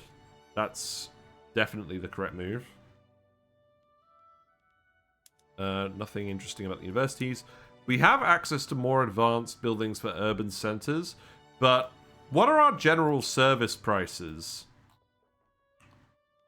They seem to be about average. Let's actually have a look in the... Is a services going to appear in the market? I think services is a local good. Yeah. Okay. So this shows services on a per state basis. So what we could do, if we really feel like micromanaging this, is we could use more advanced urban centers on the states where services are expensive. We could do that. You know what? Let's do it. I'll show you how to do that. So we've opened up our urban centers, and we've got quite a few of them, and we could go through on a per place basis and have a look. The only thing is, actually, okay, we don't have a coal mine at the moment, so we can't do gas streetlights yet. And we also don't actually have a glass works, so we would have to import any glass or coal for this. So I'm just going to leave this alone for now. But if we go through and we have a look at the impact of each of these places, even though we don't actually produce any glass, it would be a profit here. Even with very expensive glass, because the service price is high. And then we'll import glass. But I'm just going to leave it for now. I don't think that's a huge problem. It doesn't tend to have a huge impact until your population gets more wealthy, and then they start asking for a lot more services. Right. Plantations of mines are pretty simple. We don't need to do anything particular with them. We could add butchering tools to our livestock ranches. I think this is a good idea in general. Make meat cheaper. We're going to be expanding our tooling industry later on anyways, and it says currently, at the moment, it will also make us a little bit more money, so we'll just do that. That's fine. It changed its mind. I think it's just because... You know what, let's just leave it. We're going to do that later on anyways. We've got maize farms, we've got rice farms. Now, we could either maintain a single crop and produce a lot of grain, or we could set these to fig orchards and turn some of that grain into fruit and sugar. And this seems good because we're generally not producing that much fruit, and we're kind of overproducing grain at the moment. So let's go ahead and do that. So that productivity has increased in general. And then if we have a look at these maize farms, these aren't particularly productive either, because we're producing too much grain. You can see here in the market, we have a huge surplus of grain. So if we switch all these maize farms to citrus orchards, at the moment they're not fully qualified anyways, so this effect may change later. This is going to increase the productivity, but it's going to increase the cost of grain as well. It's not going to go up as high as it's saying down here. Let's just do it. So now if we go and have a look at these... Now the grain price is adjusted, but it's actually fairly normal. I think there's something wrong with the dialogue on that window, which is not very helpful. So let's unpause it for a minute just to see the actual impact of that on the grain price. But I think what this will do is it will... I think it will go up from here to here to reflect this price. Yeah. Okay, that's good. So that was already baked in. This means grain is now average price, which I think is good. And we're overproducing fruit, but fruit is A, an item that people are going to want more as they get more wealthy, and B, we're already the worldwide, one of the highest worldwide producers of it. So if we're making even more, we're going to get even more prestige. And this is going to make us become a great power faster if we get to the #1 rank. We need 115 prestige, which is a lot. But increasing our army size will also help with that. Let's unpause it again. And I'm going to have some more Fanta. Unless we get like another event. This is why I'm leaving it on speed 3 for now.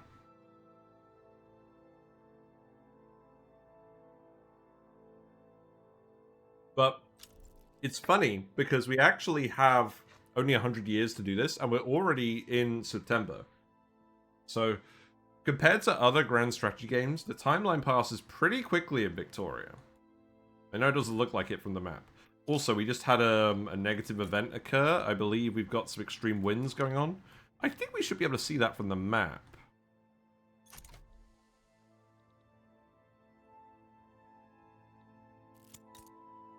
Yeah, so that's giving us reduced agriculture production, but that's not too bad.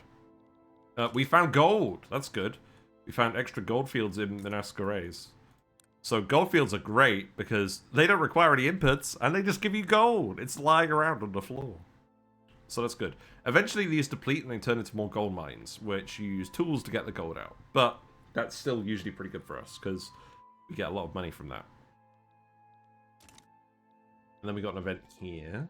So, let's see. Though previously opposing the religious school's laws, Francisco Sabino has considered the Catholic Church's political position and instead offers support. Okay, so the intelligentsia and Catholic Church get more attraction, and we get extra success chance, or we make Francisco less popular. So that's if we don't want the intelligentsia to become powerful. But we do, so we'll welcome their support. Good. Which army is... Are we growing both of these at the same time? I think we are. In any case, looks like the advantage is decreased here. Looks like they've got some organization back. Well, we'll just keep building up our barracks. We will probably just want to start spending this money, and I think we will start spending this soon, because our construction sectors are still filling up. Also, once the private construction stops, which it might stop soon. Actually, they've already queued up a trade center. That's good for us. Looks like the private sector is doing pretty well this time. That's good for us. So maybe we could actually build a couple more construction sectors. But let's actually get our army built out first, because we're losing advantage here by the looks of it. Let's see what happens with this battle. So, looks like our defense is less, because the combat width is wider, and we've got some irregulars in here, and they've got more of their army to bear. Looks like they outnumber us quite a lot in this fight as well. So this could kind of go either way. It looks like it kind of is going either way. It's kind of pretty static. Although they made a blunder, so it looks like we've gained a bit of an advantage. But it's pretty close, so we'll keep an eye on that. And then, yeah. Switching back and forth.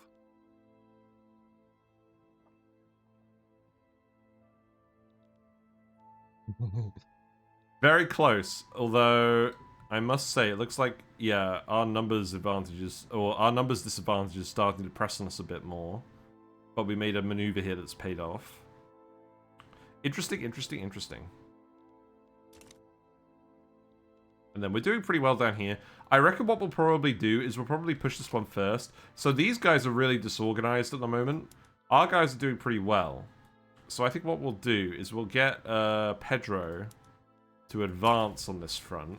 And we'll see how that goes. Because if we can knock these guys out, then we can get our army over here quicker. And that will benefit us. Because once we close out one war, we can just focus on the other war. Our relations with Grao Para improved. No, that's that's not needed. Okay, looks like we're losing this one. But we did a fair bit of damage to them as well, so I don't think it matters too much. So we've got a battle going on over here. Looks like we've got an advantage. We've got more offense in our units. Our more advanced units are coming to bear here. And when we're attacking, we want to occupy their country.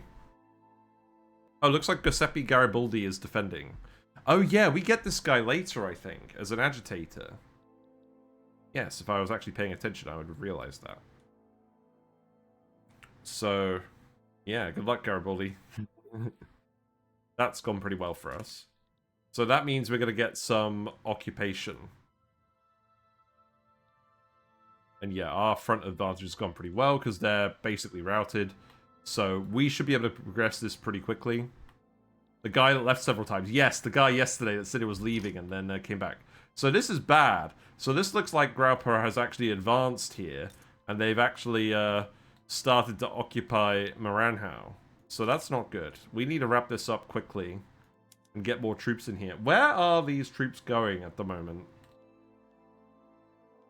We're at... I mean, I'm not sure which ones we're adding where. I think we'll be alright, but let's just keep an eye on this. Looks like we're defending this one okay, but the numbers... Yeah, the numbers just really aren't in our favor, but they've gotten pretty demoralized over this. We're defending with our advanced units, so even though we've got less, we're doing a better job. That's what I want to see. So long as we can stalemate Grao Para, we can come back and we can finish them off once we're done with the Riograndense.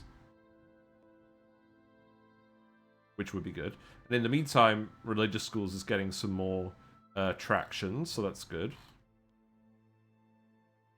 Again, I'm going to keep it on speed 3. We're still earning money at the moment, but I'm not sure whether the private queue is going to keep filling up. So let's leave it for now. We're at rank 8, but we need to, again, we need to get 115 prestige. If we look at this prestige, if we actually have a look at the ledger quickly. So these are all the different countries in the game. Here they are ranked on prestige. So we're number 8, but because China and the East India Company are in this list as well, we need to actually get ahead of... I think we just need to reach parity with the United States, or get close to them. I'm not sure what actually really determines these thresholds, you know. 115. I mean, 115 is about a quarter? No, not a quarter. Oh, I don't know. I'm talking about my ass. Ignore me. Always ignore me when I'm talking about my ass. I'm really glad we're not getting loads of lag, and I figured out how to stop that. I'm not going to talk about it a lot today, but that was really bugging me yesterday. Because now we can actually hang out in this map mode. And it looks somewhat decent. Okay. Yeah, this is going really well. They're thoroughly routed. They have no organization, no morale. No manpower. So that's good for us. We're almost finished with these barracks. That's good. I don't think we'll need more barracks than this. Looks like you're building the tobacco plantation next. I think this means we could probably actually build some more construction sectors. Let's see how that goes. The rural folk are kind of hanging around 5%, so not really going anywhere. Academic assistance. The teachers of our higher institutions of learning have offered to advise government in the implementation of the new religious schools. Okay, good. So we could get extra enactment success and less university throughput while we're enacting this law. We can get them to focus on their research instead of just get a smaller bonus. Or we can progress it automatically by 1 phase. Let's just do that. Our success chance is pretty high already. Let's just get the extra phase. Turn it from an advance into a success. Good. And then the occupation here is at 77%. Again, I'm not sure 100% what determines this. But we should wrap up that war fairly soon. Looks like we're holding them off in Maranhão. So that's fine. Well, we're trying anyways, but it's fairly stalematey. That's what we want to see. Let's unpause. That would help. Okay. I think this means we could probably build... Let's build 2 more construction sectors. To be fair, that's what we did last time. So let's build them in Rio de Janeiro, because that's our capital. That is our capital, right? I'm not going crazy. Yes. Your capital state has more infrastructure and taxation capacity. So it does make sense to build things in your capital. And if your capital state isn't your most populous state, by a wide margin, sometimes it makes sense to move your capital. But that does give you a large... if we actually have a look in here... You could do this, and... Oh, we can't do it while we're at war. It gives you a large penalty for 5 years, but if you conquer a state that's much larger than any you own, it can be worth moving your capital. Slaves escape from plantations. They're escaping from the coffee plantations of Bahia. So we can hunt them, and they're probably going to get some extra mortality. Or we can enact security measures to ensure it doesn't happen again.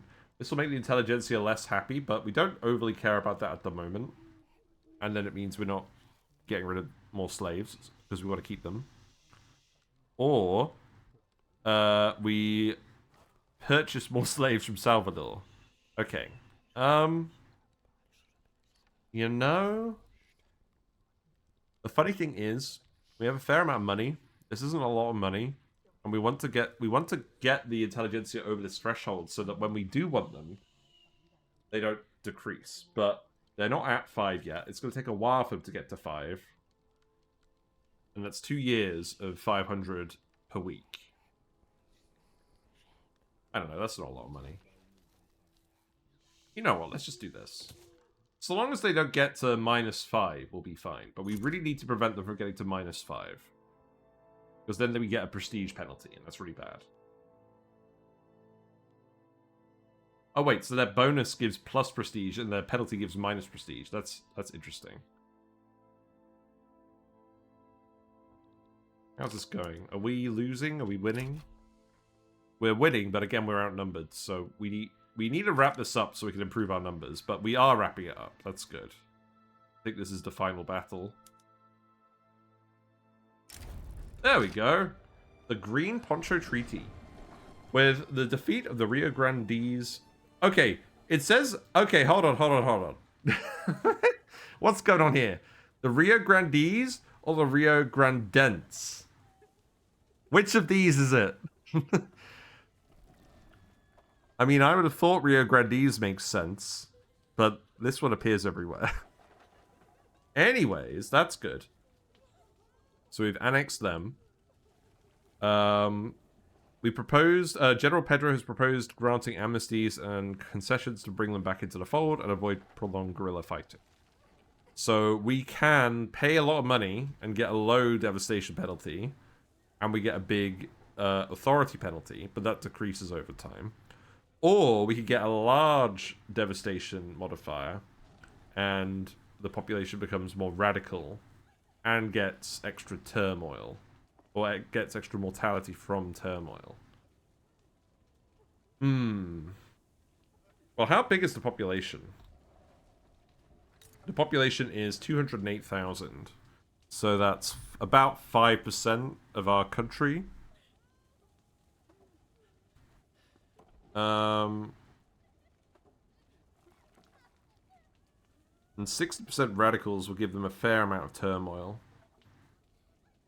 I think we just offer the concessions. It's the mortality that I don't like, and our population is relatively small as it is. So, I think we can pay this. The authority penalty, again, we can eat this, and it doesn't matter being in the negative now that we've spent it all. And 3,000 is fairly large for 5 years, but I don't want to kill all these people over 5 years if we can avoid it. So let's do it. But yeah, we've annexed this territory. This is an incorporated state because it was ours to begin with. So that's good. It's not a very large state, so... Although actually it is larger than these ones. Let's shuffle... Oh, we can't shuffle our decree around because we've got a negative authority thing. Okay. Well, that's fine. We'll just leave it as it is for now. We'll pick that up later. Right. But what this means is we can put your army on the front now and get a big advantage. So let's go ahead and do that before this Bolivia stuff escalates further. It hasn't escalated yet. I think the last time in the game it escalated by now. But if we have a look at here, we show available guys. Giuseppe Garibaldi is here. He is popular and liked. I think we do just get offered him at some point. But it's not like this costs anything. And his interest group is the trade unions. And we want to get the trade unions powerful at some point because they'll help liberalize us. Liberalize us. So I think that makes sense. We've got a few different ones for the liberal movement as well. Robert Nelson. And Nicholas Allard. The intelligentsia. I'm going to pick Garibaldi because he's with the trade unions. So... let's just add him manually. That's fine. But that's why we waited for an agitator. So he can help us out now. We're losing money now because of the additional expenses. So let's... I mean, it'll take us quite a while to deplete our gold reserves. I don't think we necessarily need to build more construction sectors yet. But we could probably build some more if we wanted. I do remember you being in lots of wars last time. Yeah, well, we will still be in lots of wars. But this time, the Bolivia War is going to happen after this war, which is probably best for us. And I think is what they usually intend. But we should definitely succeed in fighting these guys off now.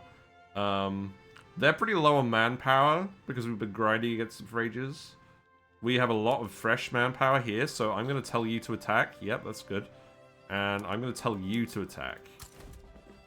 And we'll see how that goes. And I believe we're finishing off the barracks as well, although not quite as quickly as last time. Oh, I actually already queued these up. I'm going to build them, then. Let's just build them. No, not the port. Leave that alone. We'll finish off the barracks as well, but then we'll start actually developing our industry. This will definitely be enough people to fight Bolivia, and if no one else declares the war, then we'll probably declare the war. I think that's reasonable. Yes, we've got 2 different battles happening now, but they're not very organized at all. And, well, their manpower is really low. That's the main issue. So we're picking them off in very small battles very quickly. Oh! We lost! Why did we only send 213 men to attack? That's weird. Wait. It says successful defense, but Grao Para won? What? Oh, whatever. It says we got 95 advantage. I'm not going to worry about it. This should be fine. Okay. We'll keep an eye on our gold reserves. We definitely want to spend all of our gold reserves. Perhaps if we get to the point where we're in debt and we're not currently a great power, then we'll remove some of the construction sectors. But until then, I think we'll be fine. It depends on whether we get more private construction as well. We're building more tobacco plantations. That's fine. Shall we have a look at buildings again? I think those settings are fine. Tooling workshops. We don't have a lot of iron at the moment. So let's leave that as it is. Furniture workshops. We have hardwood. Now it says it's going to increase productivity. I think this is good because so we do need more furniture. If we have a look at this, we require 161 furniture. We're only producing 60-ish. But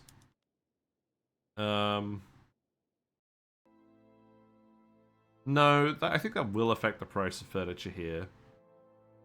It'll make luxury furniture cheaper. I'm not sure that makes sense. If we click it... Okay, so if we click it, the productivity increases, but then... Now we're really running out of furniture.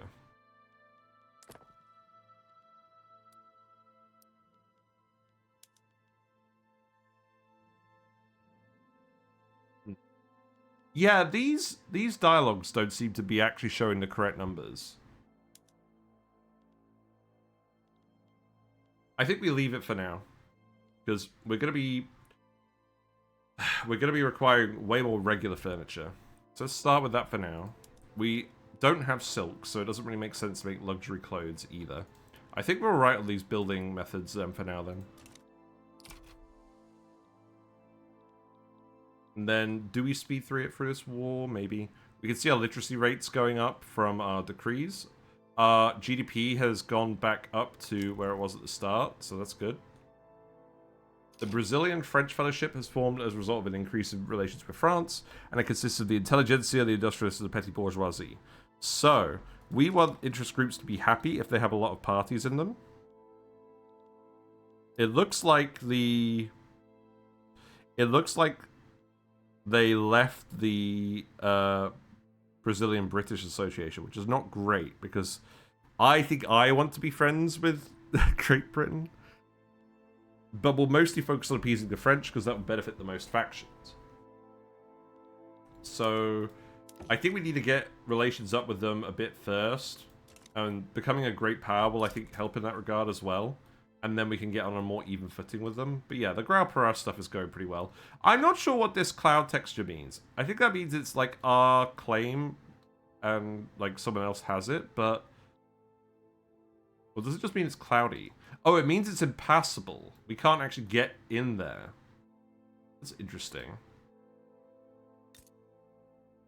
No, I'm not sure that is what it means. Right, let's leave that for now. So the industrialists are happy. They're giving us job creators, so we're getting extra capitalist investment. That's good. Okay. Good. I think this war is going to wrap up pretty quickly. How's the occupation going? So we're fully occupied on Para, and we're 54% of the way through Amazonas. And yeah, their manpower is completely depleted now, so I'm not expecting them to pull off any miracles.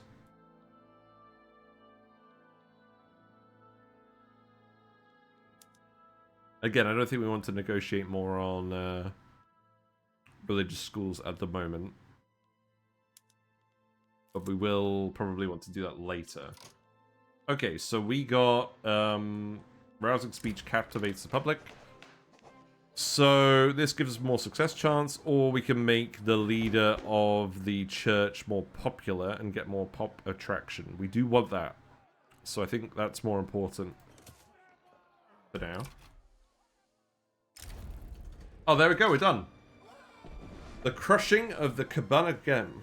Is that Cabana Gem or Cabana Gem? Despite the capitulation of the main Cabana government in Belém, countless rebels continue to resist our rule upstream.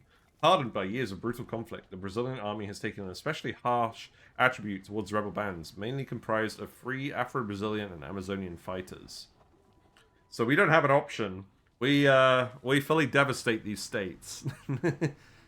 And the scouring of the Amazon occurs, which is not ideal.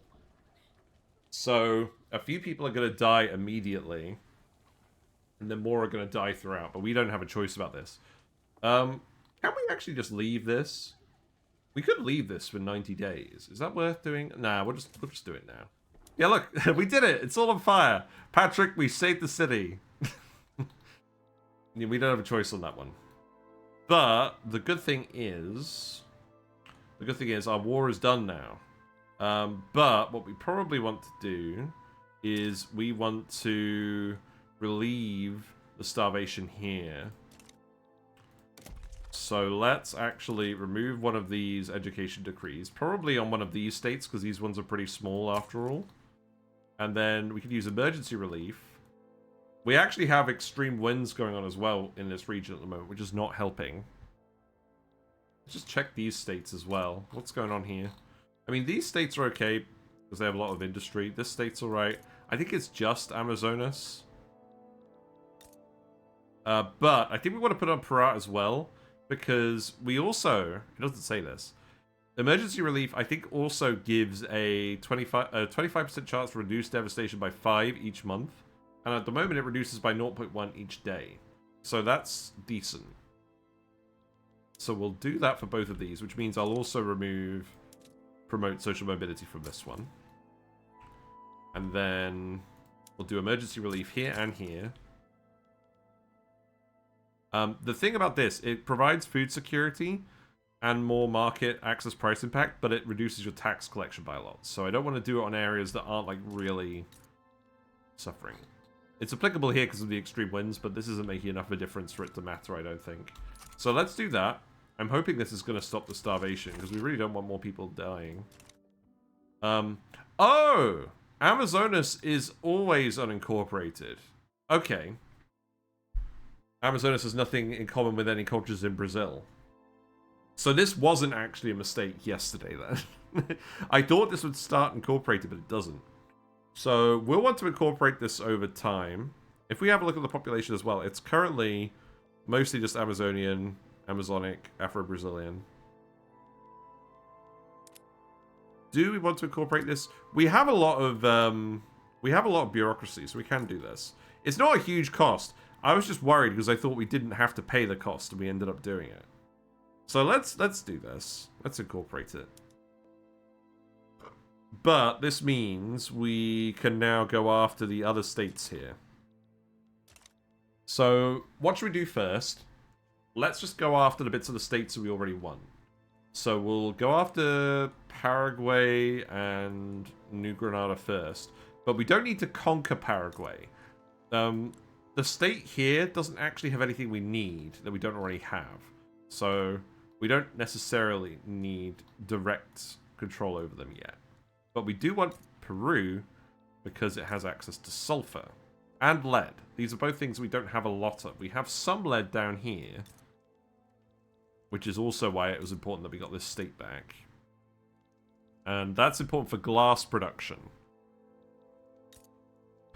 But the sulfur is the main draw. Let's start with Paraguay, because there's no reason... No one's going to defend Paraguay. And this is our land. This is in our state. So we can get this back really easily. So, return state. Oh, we got return state on Amazonas. I don't think we actually owned this originally, but it's our state. It's a split state. It's very little infamy. Return state is also less infamy because it's ours previously. So we have enough infamy. We don't want to go above 25 infamy because then we start getting penalties. But we could do all three of these. So I think what we'll do is we'll just ask for this bit of Mato Grosso first. We've been improving relations with France and Great Britain, so they're not going to step in on Paraguay's side. I don't think anyone else is really going to step in on their side either. We'll see. But in any case, we were at peace, but now we're starting a diplomatic play. Once we're out the opening moves, I'll add to humiliate them as well as a war goal, and they will probably just accept our demands. We'll mobilize onto the front because we want to intimidate them. But this is kind of what the game wants you to do with war. They want you to declare wars where the party that you're declaring war on is likely to actually give you the war goal without having to fight for it. Or, if you want to do a bigger war, you just fight the bigger war. But we don't really want to if we can avoid it. Armies lacking organization. That's because they were just fighting. This will be fine. So you have to go the long way around, apparently. It's funny. Yeah, we're spending our gold reserves. That's fine. We'll keep making those troops. We're building the trade center as well. Let's have a look at our trade situation. So, we're exporting coffee and sugar. Makes sense. We're importing wine, luxury clothes, liquor, and opium. So the thing is, we can make wine down here, so we don't have to import it. So maybe we build a wine plantation. But I think the main buildings we're going to want to build at the start, we're going to want to make our construction goods cheaper. Our wood is expensive again. This means we're paying a lot for it, which means we're losing money. So let's queue up some logging camps. I think I will generally want to put these in states that don't have them. And then once you have at least one level in each state as well, the private industry is more likely to actually expand them when it's profitable. So that's why I like to get them set up. It takes longer for them to get populated at the start, but it's still alright. And we've got enough qualifications, we've got enough peasants here to take some jobs. We won't do it in Amazonas or Rio Grande do Sul. Why do you have lower construction efficiency? Is this because of your devastation or turmoil? Yes. Okay, we'll leave them alone for now then. Let's just do those three for now. We could do them... Do we still need the port of Bahia, or did that get resolved? We do still need the port of Bahia. I think we're going to move that to the back of the list. But that's fine.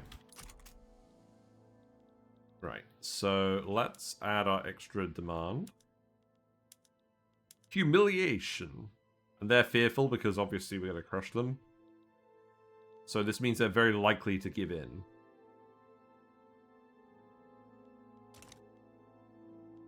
Which would be good for us. Okay, that's fine. Let's speed 4 it for now. And then we can shuffle things around a bit later as well. Once we've built this iron mine, we'll adjust our economy as well. We're building this because of an objective. And we'll find a use for this iron by adjusting our production methods. So, hopefully they'll give up at some point. If not, we'll just fight Paraguay quickly. But we don't actually need this land. Not yet. And we don't want the turmoil, we don't want the radicals, we don't want to incorporate them yet. I think what we're actually potentially going to want to do is just take these subjects for ourselves. And then we can get access to the sulfur into our markets. And then we don't have to deal with the turmoil. Because we've already got the turmoil up here. That's going to be significant for a while. Well, we'll see. Looks like they're not backing down. Oh, they'll probably back down. There you go. I was going to say, Paraguay has no real reason to fight this. They can't fight this. Okay, so we got the actual land here. That's fine. I don't think there's going to be anything complicated as a result there. That's good. And then, what this means is we can do something similar to New Granada. Let's have a look at this. So, in this case, we can actually use return state, because we already... we previously had this land, historically. So if we do Amazonas, New Granada has more army, and France is less likely to back them. Great Britain is fairly neutral on them. The US likes us a lot less. Are they going to be able to sway the US? Because obviously that would be pretty bad. Also, something to bear in mind, we have a professional army law, so we don't have conscriptable battalions. We just have more... We can build more barracks. So our army is going to be present all the time. Countries like the United States at the moment, because I believe they have national militia, they can increase their army in times of war with conscription centers. I'm going to do it, whatever. Fight me. So, let's mobilize the armies again. We didn't do this last time, but I'm sure this will be fine. And we just want back what's rightfully ours, so, like, come on, bro.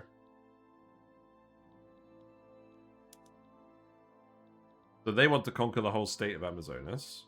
They're worried because of their relative military strength, but they're not fearful. So what we could do is we could add some more war goals.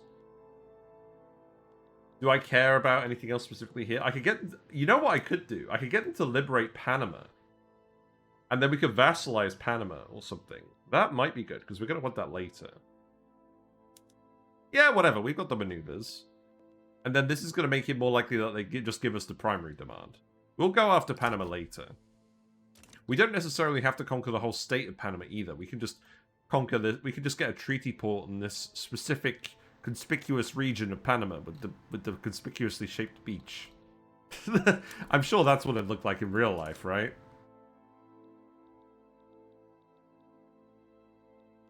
So we'll want to pay a little bit of attention to that. Let's see what happens there. Let's keep an eye on this. I don't think they're planning on swaying anyone. We can't sway anyone. They haven't added any more war goals. Do I care about anything else? We do have lots of maneuvers. I don't think we really care about anything else, though. Not at the moment. Yeah, they back down. It's not a lot. They usually do back down if you have the larger numbers and it's a fairly minor war goal. So that's good. And then... Bolivia. So obviously we want the portion of Amazonas from Bolivia, but the issue is we want more from Bolivia. So let's have a think about that.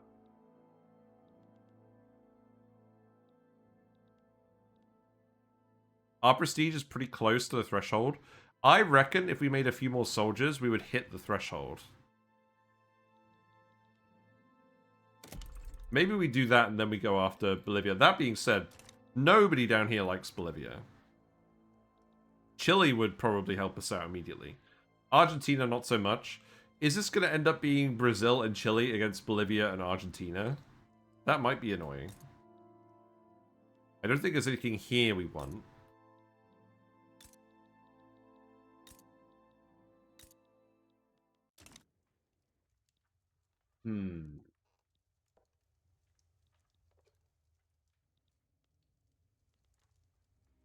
I don't really want to leave them alone either.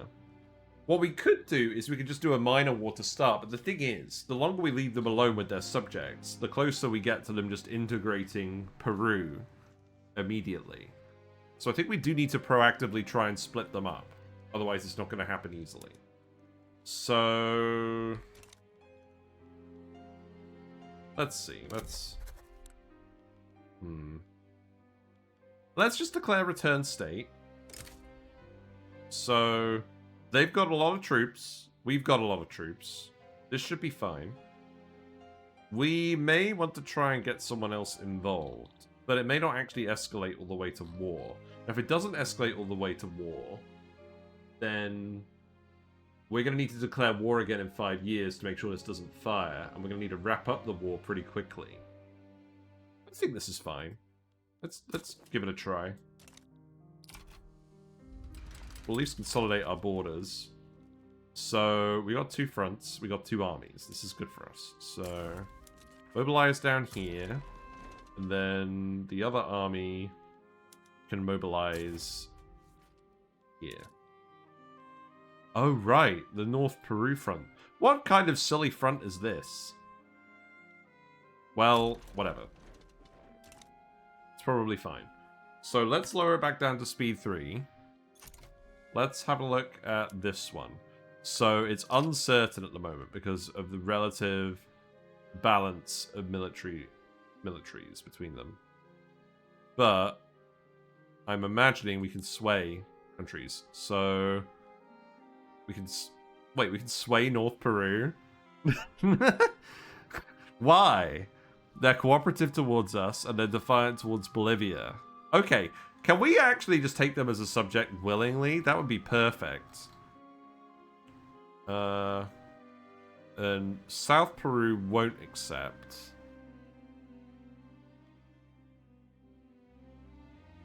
We could try this.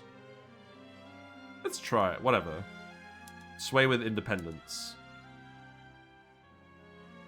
And then vassalize them later. Yeah, so long as they don't get consolidated into Bolivia, that's the important thing. So let's do that.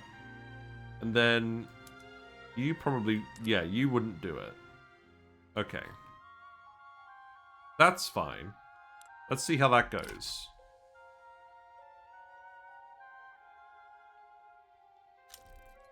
Yeah, so North Peru have actually switched to our side. Okay, that's funny. So you are going to mobilize to this front with North Peru now. Okay? That makes sense. And then let's see what else is going on with this. So this is good. They're worried now. This is a secondary demand, so we're probably not going to get it as well. I could just tell them to liberate these guys as well. That's probably going to make them back down, which is fine. Yeah, liberate these guys. I think they will probably just give us back the state, and then we'll just actually declare on them in 5 years. But this is enough leverage that I think Bolivia are just going to decide not to bother with the war. Which should be good for us. You gonna get anything interesting going on here in the Andes? Okay, we built the iron mine. That's fine. So the thing is, at the moment, if we actually have a look at our goods, we don't have a lot of uses for iron.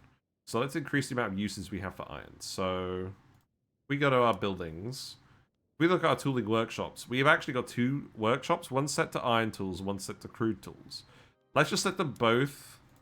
Let's just set them both to iron tools. It says less productivity at the moment, but it'll be more productivity once the iron mine populates. Then we will get more demand for iron in the mine. So then if we actually go to the iron mine, and if we look here, then now this is going to populate faster because it's going to be more profitable. So even though we've increased the size of the mine, it's staying at the same profitability level because we've increased the demand. That's generally how a lot of things work. Our next economic dominance mission is build a level 4 steel mills. We don't need steel yet. We'll wait on this one for quite a while. That's fine.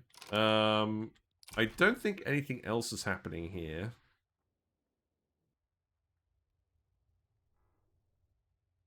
Is anything else happening here? They've got their 2 vassals with them. Can I actually sway anyone else? I could sway France. I could sway Argentina to join. We could wait longer to do that.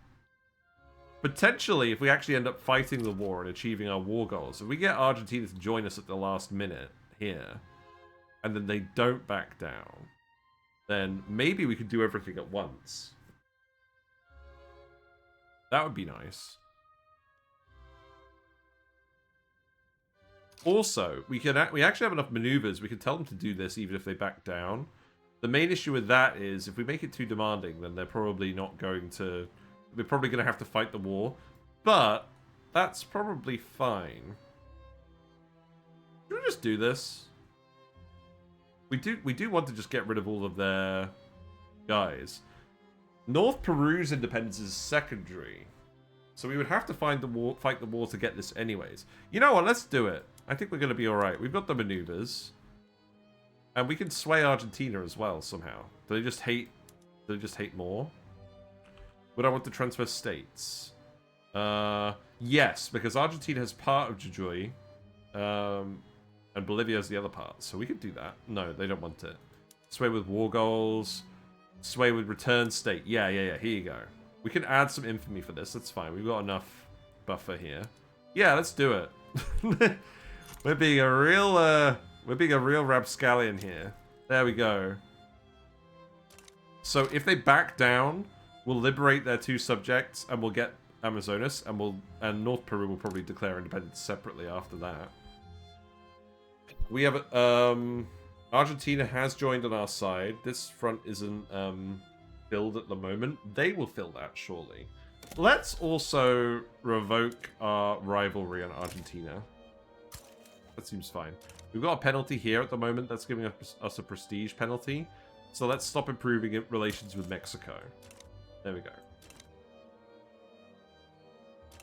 Alright. I think that's what we want. So our money's going down a lot because we haven't got private construction at the moment. That's fine. If we get to the point where we start getting in debt, I will probably just pause construction. But to be honest, our wood is expensive enough. I think just building lumber camps is going to actually help us out in that respect. Yeah, you're reinforcing this front now. Yeah, Bolivia is screwed either way. We're definitely going to be able to partition Bolivia today. Guarani here is a decentralized nation. It's a chiefdom. So we don't have to ever fight these guys. We can colonize this area gradually if we want. Let's see what happens. They haven't backed down yet. Yeah, they feel pessimistic now. I think they probably will still back down. This is a lot of pressure to put on them. Even though we're asking them to give up a lot.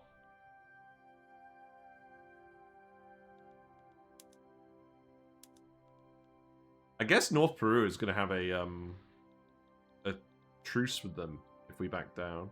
Or if they back down. Okay, we're building some livestock ranches. That's good. That's more fabric for construction as well. Although I think we make plenty of fabric, so that's fine. Clothes and furniture are expensive. What will we do with the textile mills again? Oh, we're not changing this up. That's fine.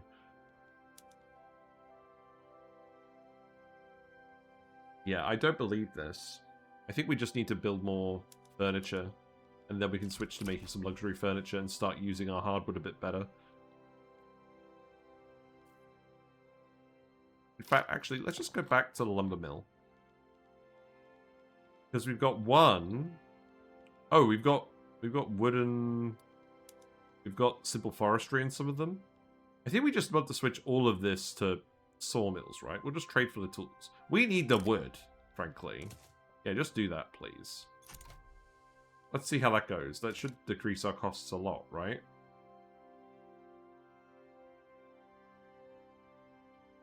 Yes.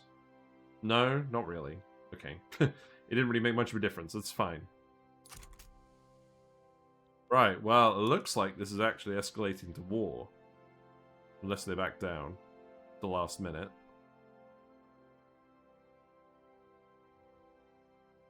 So we can't make any more war goals now.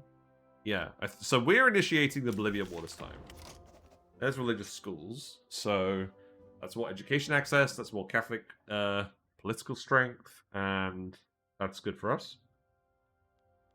The next law, so we want to make sure that we keep the petty bourgeoisie on side. They're currently at +8, we don't want this to drop any lower.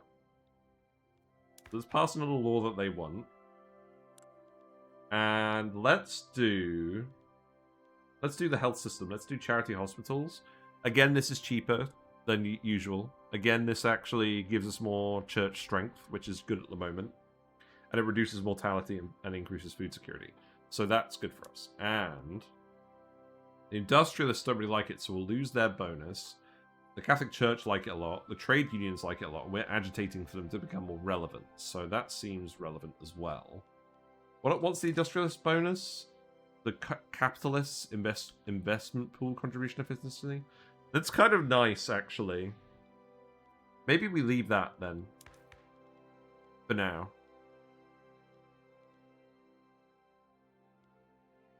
We could do property women instead of legal guardianship. So this gives us more birth rate. Instead of birth rate, this gives us workforce ratio. So more of our population actually works. And all three of our government parties actually want this. And the landowners don't. So if we do this, the landowners become angry. But all of our government parties get a big bonus. That seems good. And this is progressing the rights of women. So this seems like a good idea. But this is both a high success chance and a high stall chance, because the landowners are opposing it. But I think this will give us a lot of chances to reduce the landowners' sway, so that's probably a good thing as well. So, we've got the trade unions laws as well down here. I'm not that fussed about this. The industrialists really don't like this, but this really helps the trade unions. At the moment, we have combination acts, which suppresses the trade unions a lot. And this actually encourages the trade unions instead, which I think we ultimately want. Paradox seems to really think the landowners are evil. I mean, no, basically, we don't want them to liberalize our government. Keeping them in power at the moment. We want to keep them happy, but we don't really want them to be in power. But the landowners really are trying to obstruct us trying to modernize in general. I don't think there's anything else we want to change over here immediately. There's slavery as well. We do have a anti-slavery agitator. The landowners really don't want us to get rid of slavery for fairly obvious reasons, and this would probably cause a revolution at the moment, so it's probably a bit early for that. But we could... They're neutral on legacy slavery, so what we could do is we could pass this. Everyone's happy with this, and this means that the slave trade wouldn't expand, so I think this helps us progress stuff as Brazil. So let's just do this for now. Everyone's happy with it. Let's just do this for now. I don't think we want to expand the slave trade. It cuts the landowner's political strength bonus from the slave trade in half. And it does the same with our influence penalty. And when it enacts, landowners are going to switch to pro-slavery. But I think that's fine.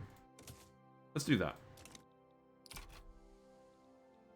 So now we're actually getting the big bonus from the intelligentsia as well. And I believe that's going to be enough to push us over to great power status. And it is. So that's perfect. So that means we have a few more things going on now. We can declare more interests. So let's declare an interest in Japan. I think we probably want to trade with Japan for silk. We'll set up like a fixed trade with them, I think. And then other bits where we want influence. I don't know. Maybe we could exert some influence over Joseon, Korea. Is there anything else we actually want to do? Oceania, maybe? I don't know. Again, we should have plenty of access to oil and rubber later on. Declaring an interest basically means we're able to participate in diplomatic plays. You can't declare war or do negotiations in a region you don't have an interest on.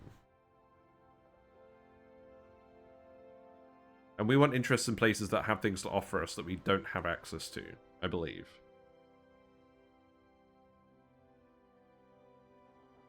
I'll just put in Mexico.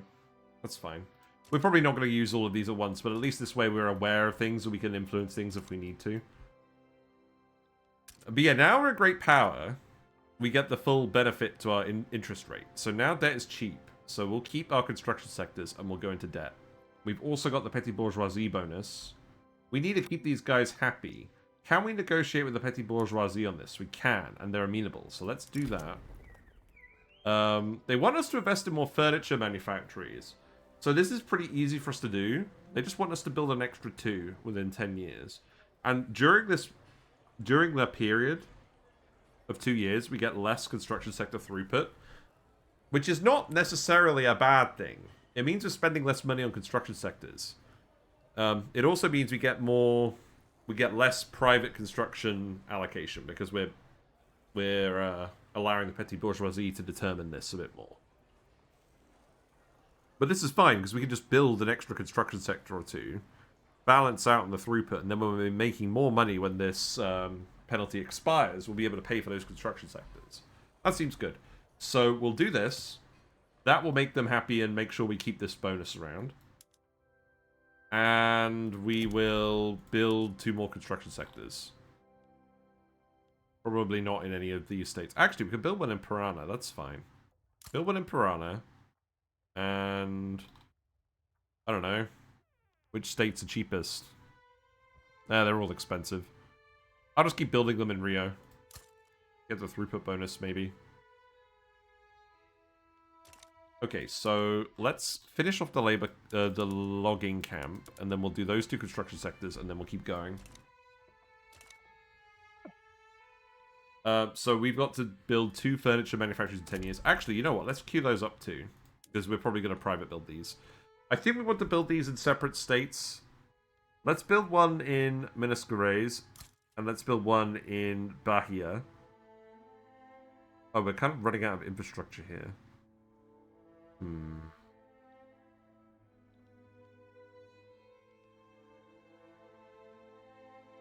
Do I care about that? We're going to build a port in Bahia. Minas Gerais doesn't have a port. Maybe we shouldn't build it in Minas Gerais. So let's go get rid of this. Bahia, I don't mind. Let's build one in Pernambuco. That seems fine. And the peasants can get trained up for this. Yeah. Okay, let's do that. And we'll keep those at the back of the list, but we'll get them done in the next 10 years. How long does it take to change your interests? I think it's 90 days to switch them around. In any case, it looks like we're actually going through this war. We're a great power now, so yeah, we'll be fine. Not that long, no. No, we can mix it up if we need to. But yeah, let's stall the slave trade if we can. We can negotiate with the church again. I'm very tempted so we can double their authority bonus. Let's do it. We want to make them powerful. Let's add political concessions. I like doing this one because it gives them more interest group political strength. Gives them more approval, so it makes them happier and stronger. And the good thing about doing it on transitionary laws like this is you're eventually going to replace them anyways. So it's not a permanent problem. We don't necessarily want to do anti-strike laws next, so I'll leave that alone. And I don't want to do this because we have slaves, so we can't get the average standard of living up to 10 while we've still got loads of our population as slaves. So let's just do this. That should have the desired effect fairly immediately, I think. Yeah, it's done it. So they're giving us the birth rate bonus now, and their political power will increase as well. Okay, so war has broken out with Bolivia. That's fine. We thoroughly outnumber them. So we should actually be able to resolve the Peru-Bolivian-Confederation problem pretty quickly. And we've actually already got North Peru on our side. So this should be fine. I'm pretty sure we can just tell these guys to attack. We're not going to have any issues. You're fully organized and ready. Peru isn't. You're fully organized and ready. What about Argentina? Yeah, so is Argentina. This should be a complete stomp. Let's see what happens. Sorry, Bolivia. This was going to happen sooner rather than later. So we got 3 different fronts, and they're all progressing pretty quickly. We can inspect a couple of the battles. So here's Argentina's attack. Yeah, their units are more advanced as well. Yeah, this is good for them.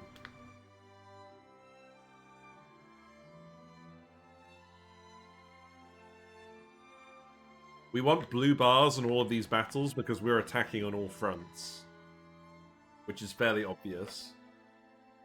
But yeah, Bolivia is not in a good position. But equally, I can see why they didn't accept, because we were asking a lot of them.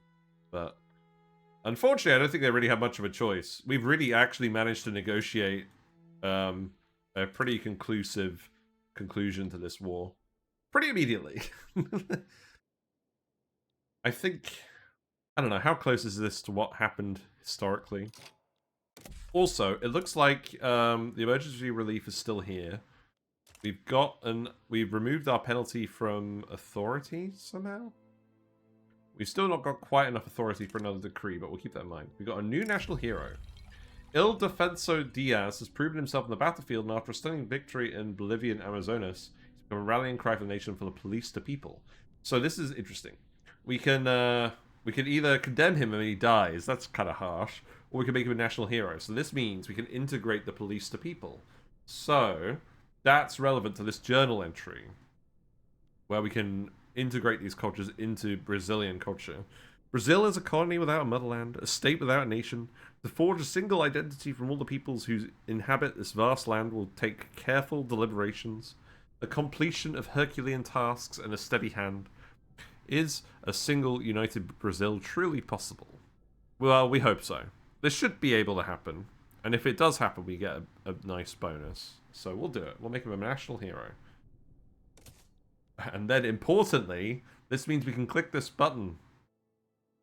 Because we found the national hero. There's a few other conditions that we can do for these.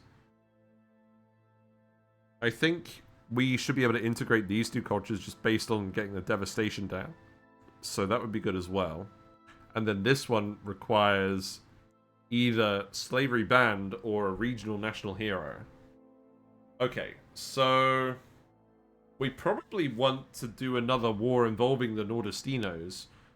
Or rather, we want to do a war where the fighting is happening in that sort of area to get that one done. So let's actually have a look at the cultures again. Sorry, quickly. So Nordestino is... Oh, it's mostly this one. Well... Let's have a look at our current... Oh, I don't know. Yeah, you've joined this group now. You're a French general. You're a Brazilian general. And then you're now a Brazilian general, right? No, you're a Paulista one. Did we actually click the button? Or did I forget to do it again? I think I forgot to do it again. We need to click this button. Hooray! The Paulista people, the residents of Sao Paulo and the Caipiras of the hinterlands, have reconciled with the central government and the growing political movement, the growing Brazilian national movement. Good. Hooray! So, we have a look in here again. That means Brazilian culture is growing in size. And then if we go back to that general, there now, we unpause it. Does this change to Brazilian or?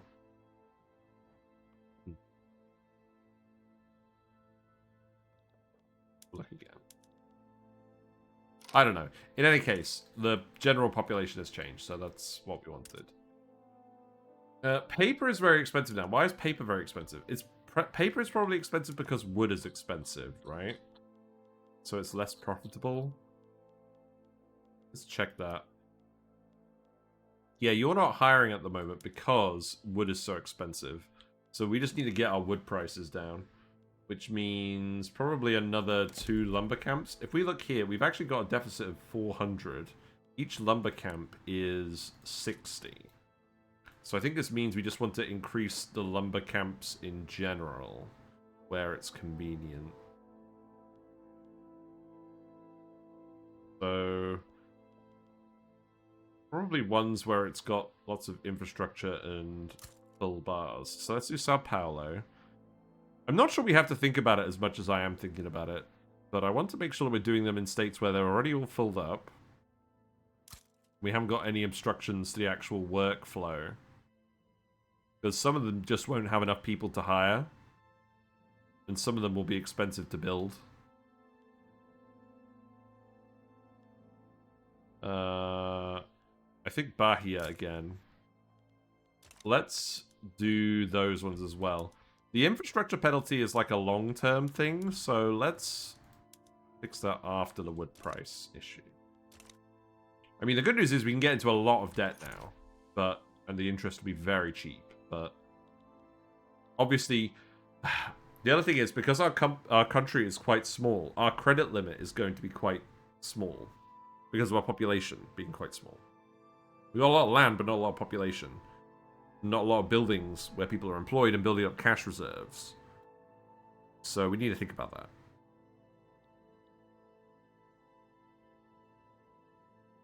I'm so glad, by the way, we got these new headphone pads. It's such a difference, because they felt like they were slipping off my head the other day.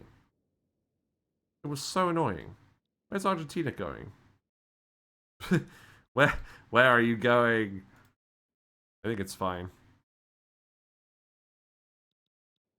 Oh, I think you conquered the state that you wanted, so you're joining in on this front now.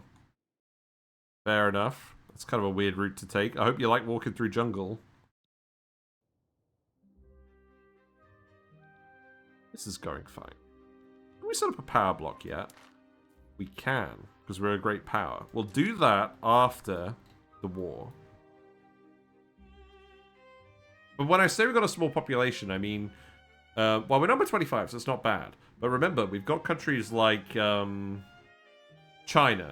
the East India Company, Russia, France, Japan, Great Britain, Austria, the Ottomans, even Korea has 4 times the population we do.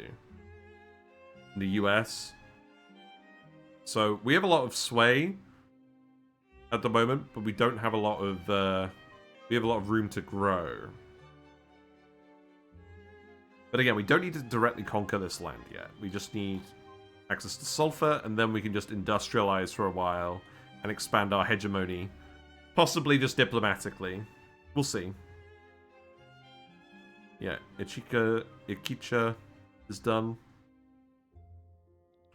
I'm not expecting anything significant to happen from these wars. Bolivia's completely outnumbered. We even got Argentina to join in against them. Everyone just really hates Bolivia after this. So it's fine. Keep building lumber camps. Yeah, so our credit pool is 10 million. And you can see the interest number is going up now. But even though we're quite far in, we've got quite a lot of credit. We've got quite a lot of debt that we need to service.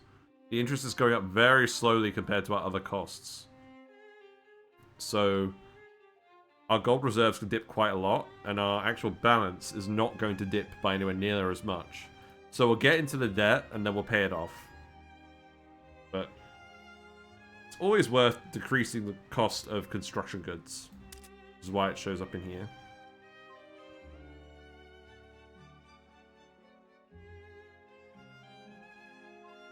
So I believe we're just going for full occupation, right? Yeah, their manpower is completely depleted. Good. I've been getting a lot of bots showing up when I've been streaming this game. That's interesting. Looks like Argentina is occupying South Peru. That's fine. Faith and reason. What's going on here? Disagreements between the Catholic Church and intelligentsia are causing conflicts in our government. That's true, because they're both involved. Superstitious nonsense belongs to the past. Issuing tradition is the height of arrogance. Or we have the government conflict and we lose a lot of authority. That's a lot of authority, so we don't want to do that. So... what have we done here? Did we? I think we have negotiated with... we negotiated with the petty bourgeoisie. We didn't negotiate with the intelligentsia. How do we make them happy again?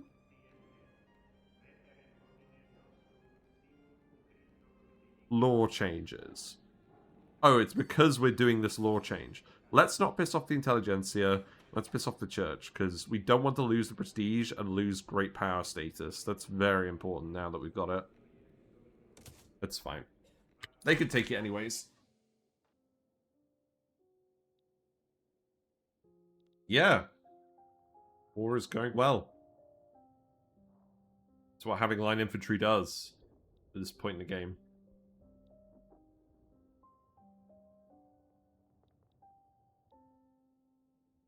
So that should resolve fairly quickly. GDP is bouncing back up. That's good. Literacy is going up pretty well. How's the devastation doing in Amazonas? Looks like it has been going down. I'm not sure if we've had any of those random ticks go on. But the good news is there's no starvation. So that's good.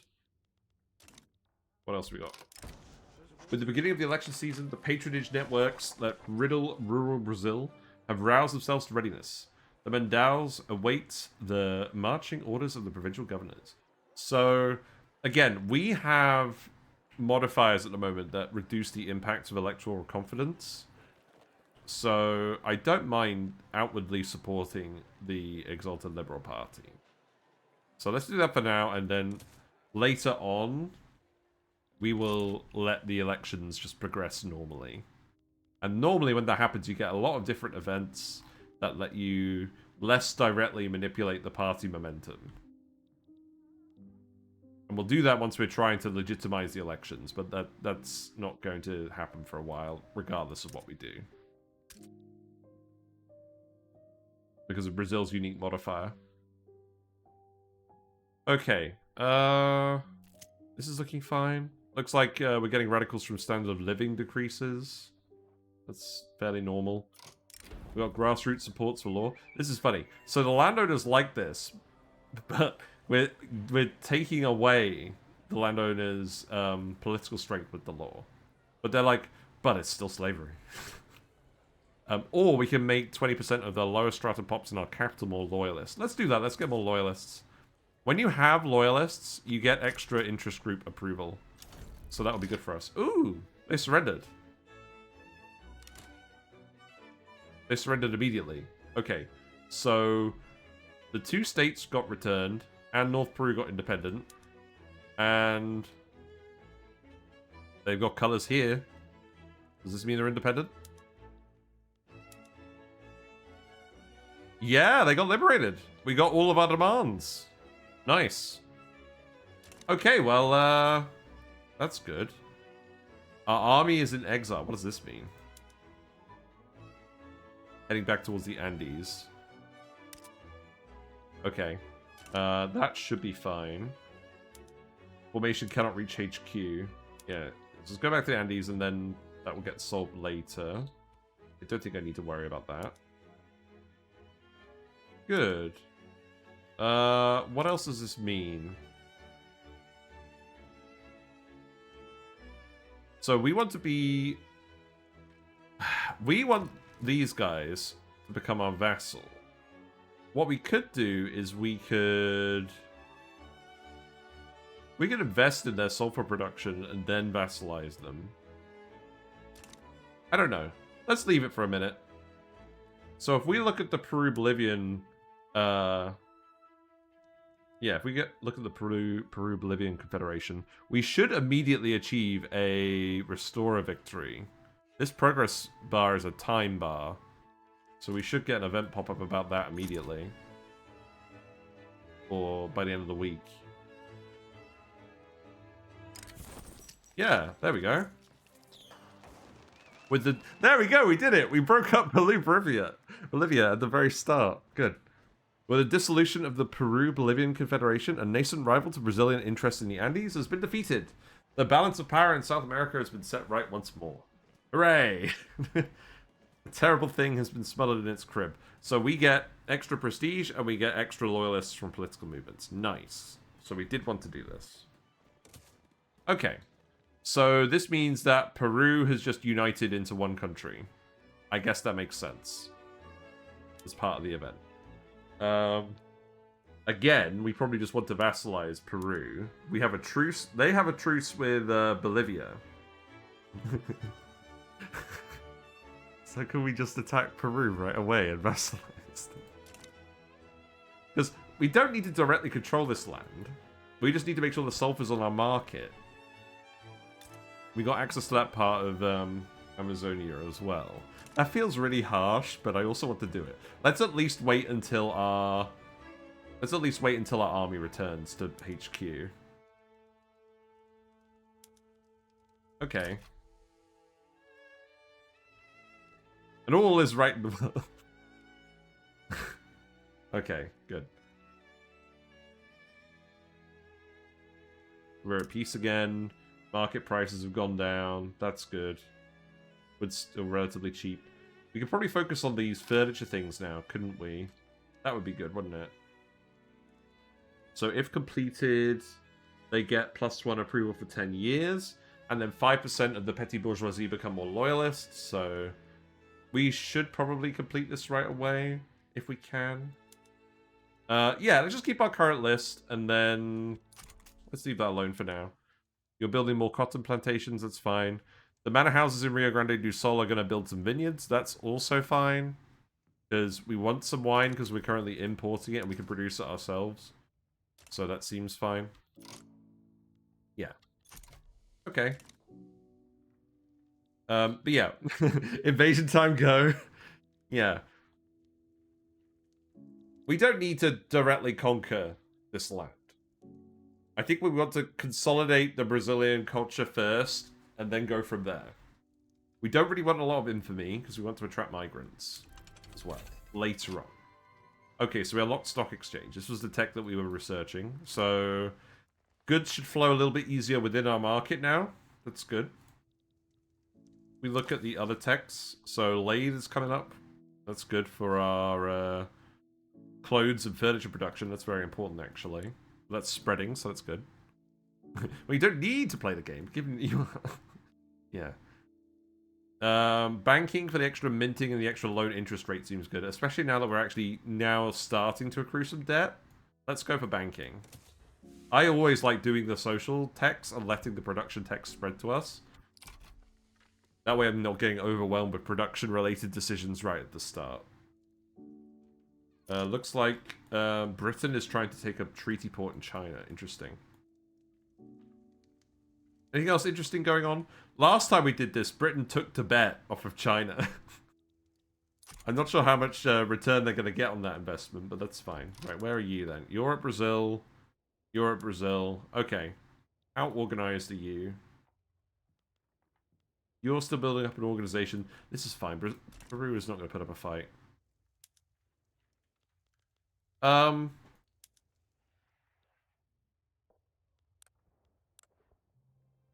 The only thing is...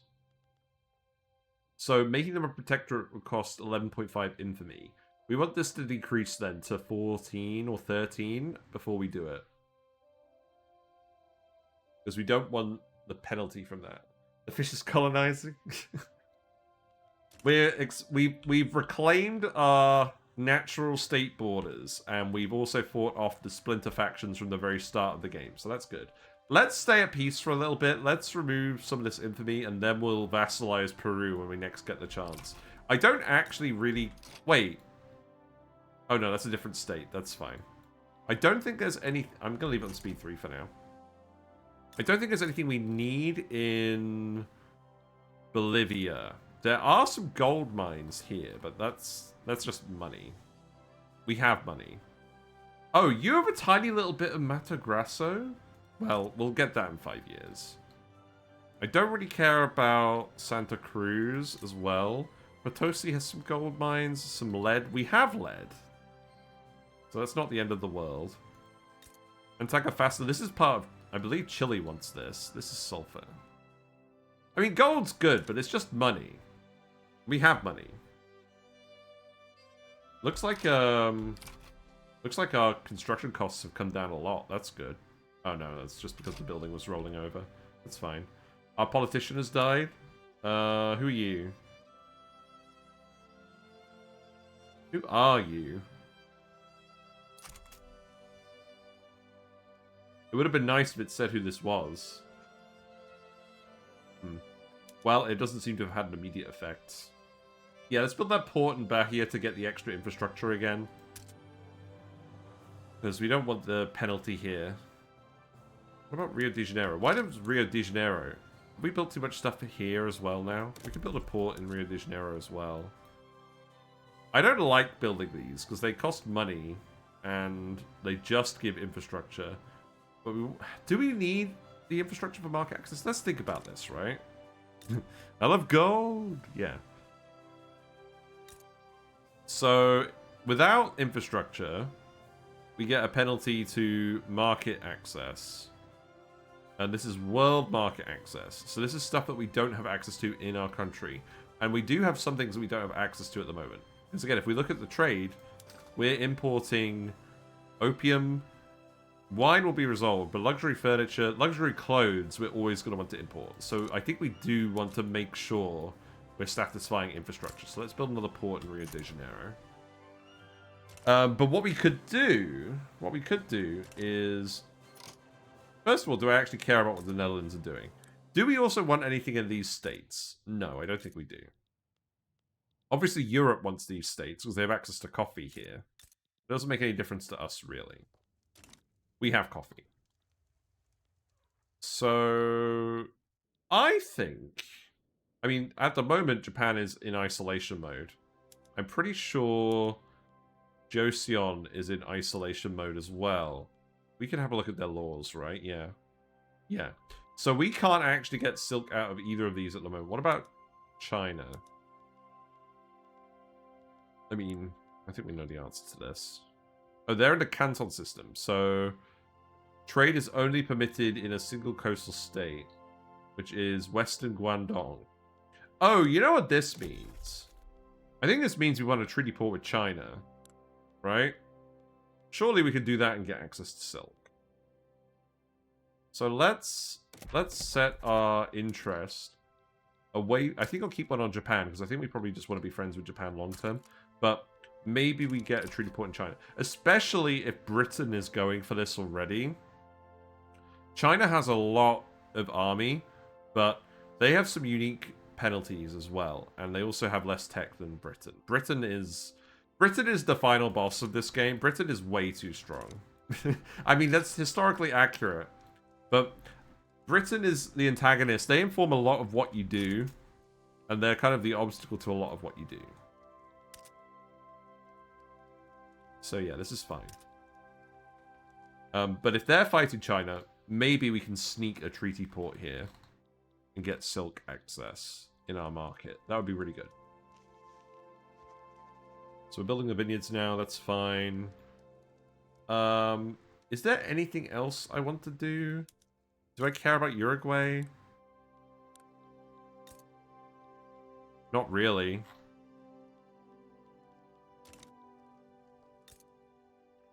Chile is another one that I would actually like to get under our sphere of influence. It's Peru and Chile mostly.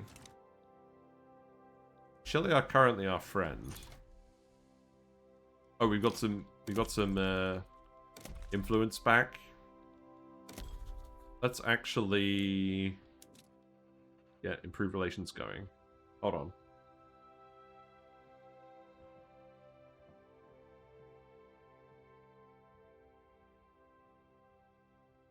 Knees time. Right, let's see. Let's improve relations with Japan, because I think long term I just want to be friends with them instead of a fixed treaty. And if that doesn't work, and if they don't get opened up by another power, then I mean, can we force Japan to open their market? Maybe. I'm going to improve relations with Japan for now. And maybe improve relations with Korea. If we can liberate Korea, then there may be a chance we just get them in our market. Map of countries Britain has invaded. Map shouldn't actually be empty, but it's a surprisingly short list. Well, I mean, let's just see. They have Canada. They have the Raj. They have Australia. They have a lot of random colonies. They have Cape Colony. They have some random holdings in Africa. They have this bit here. Makes sense. They have this little bit as well in Guatemala. They have these Caribbean islands. Great Britain starts with a lot. They have the Falklands as well. Don't forget that. Very, very relevant state down here. What does this state even have? Well, it has Wales. Okay. Wales give you oil early on before you actually have access to things to spend oil on. But your population still uses it for heating, so it can still be useful.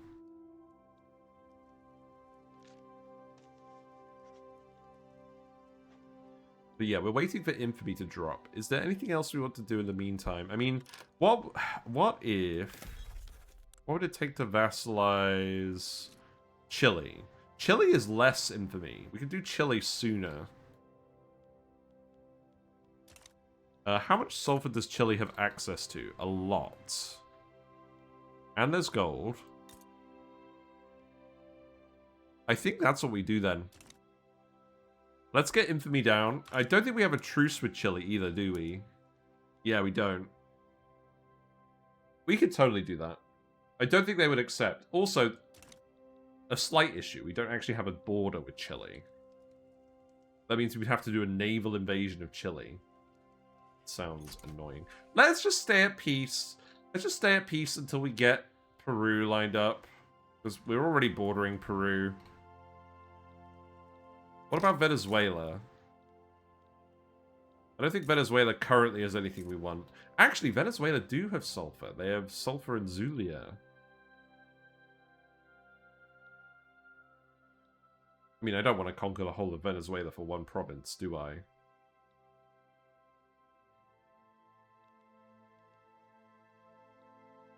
We also don't really have a claim.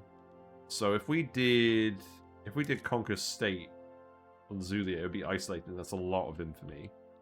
Yeah. I think our plan of vassalizing Peru is the best plan, because it means we don't have to do a naval invasion. We do have flotillas. But I think Chile also gets a lot of unique buffs to their navy. So if we vassalize Peru, I'm sure Chile will get this bit off of Bolivia later that belongs to them, and then we can just immediately after vassalize Chile.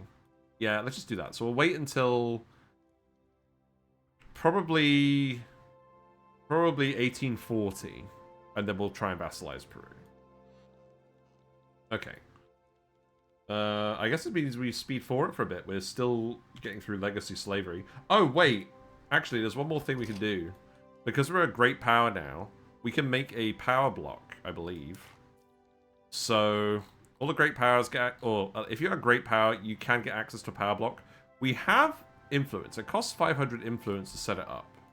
We can stop improving relations with people. Who do we not care about that much? Maybe we leave Japan alone for now and just do the treaty port thing. And then probably the Netherlands, right? So let's do that. And we're going to set up our own power block. What we can do with the power... You can do a lot of things with a power block. And I've not really ever done this. But I'm pretty sure instead of directly vassalizing countries, we can get them in our power block and then get access to their markets and vice versa. So let's think about this.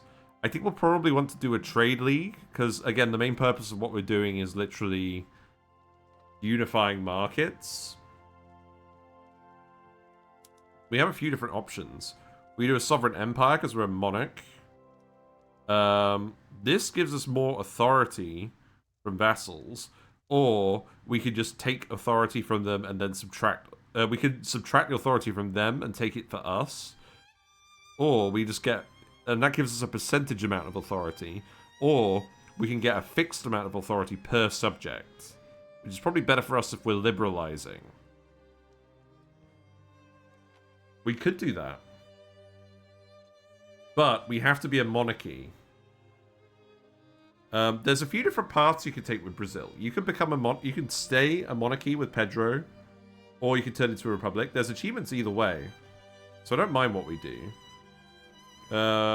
Ideological unions helps with passing laws, helps with making sure that you can keep movements in line, helps you make sure that everyone in your power block has the same laws and government structure and things. Military treaties give military buffs. I don't think we necessarily need military buffs. Not for what we're doing. Religious complication. This actually gives you extra birth rate. It gives you extra Catholic Church strength. Gives some economic benefits. Higher diplomatic proposal acceptance for countries of the same religion. Because we're Catholic, this probably works pretty well. Actually, hold on. Do we go fully religious? That would be kind of funny.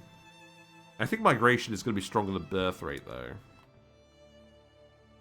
Also, this is not exactly Europa Universalis. Catholic is good for Southern Europe, Mexico. I mean, that could work pretty well for us.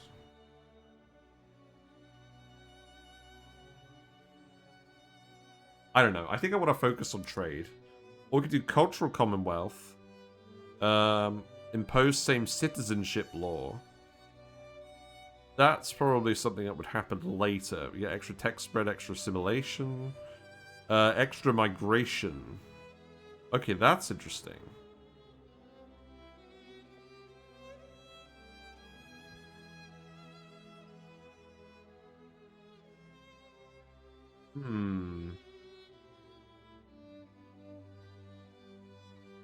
This is a really tough choice. I feel like we just want to take a load of subjects, right? Do we need a load of subjects?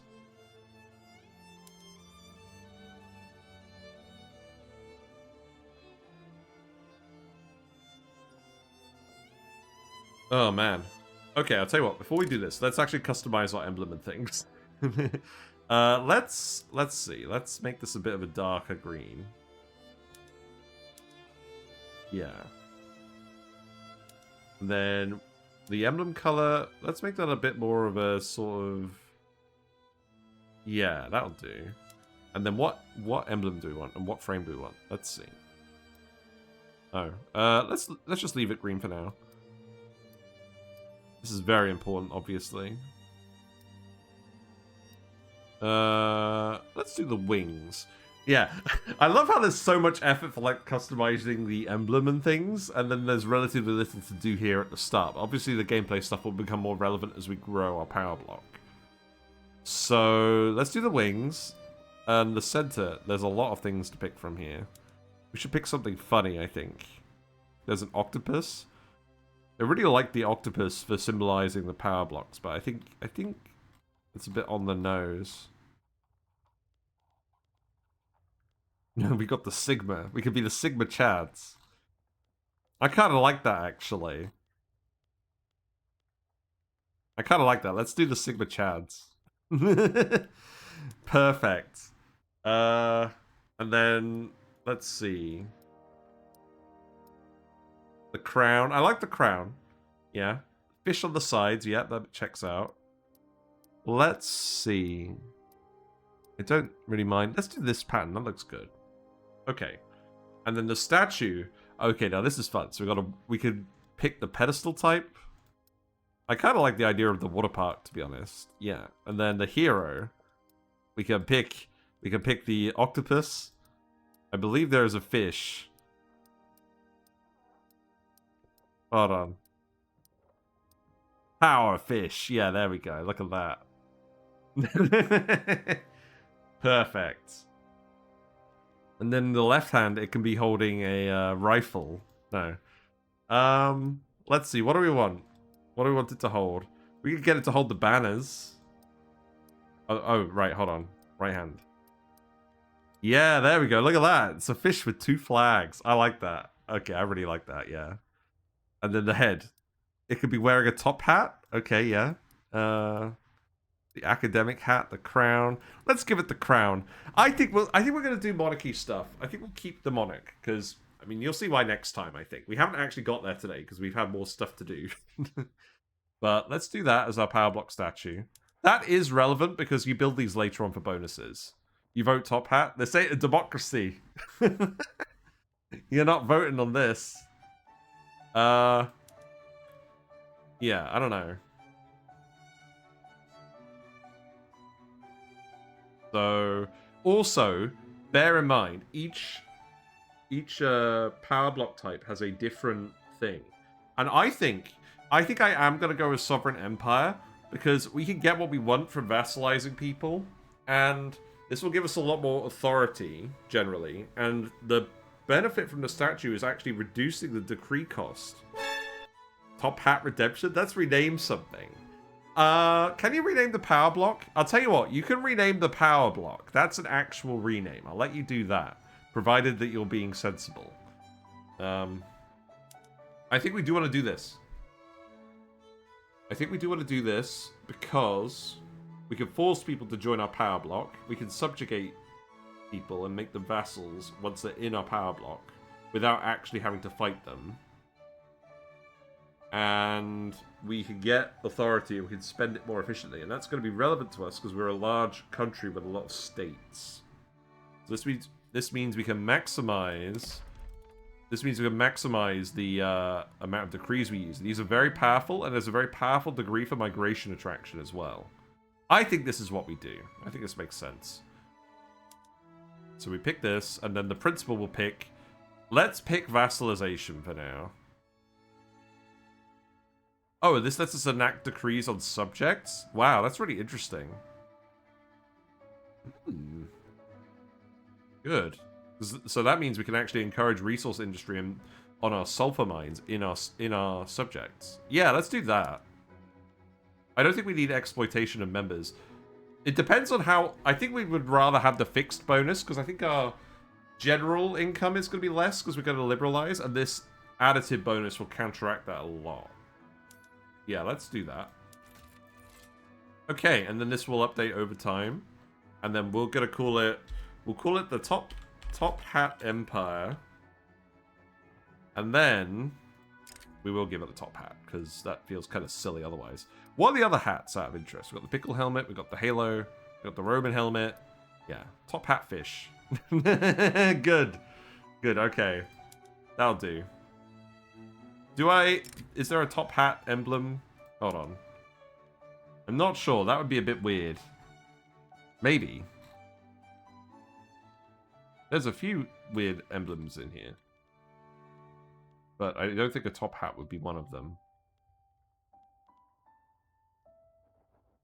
Let's do... Yeah, let's keep it as the Sigma. I like that. Good. Okay, the plan works. Okay, yeah. Yeah, you've succeeded. So, this deteriorates our relations with the other great powers who have power blocks, but that's fine. We're going to do it anyways. Hooray! Look, there we are. And we obviously don't have any other members at the moment. So, at the moment, we're the least powerful power block, but that's fine. Obviously, our cohesion is high because, well, we're the leader of the Sovereign Empire. And we can invite countries. No one really wants to accept yet. So, predicted change in cohesion, acceptance. Why is this not a wider window?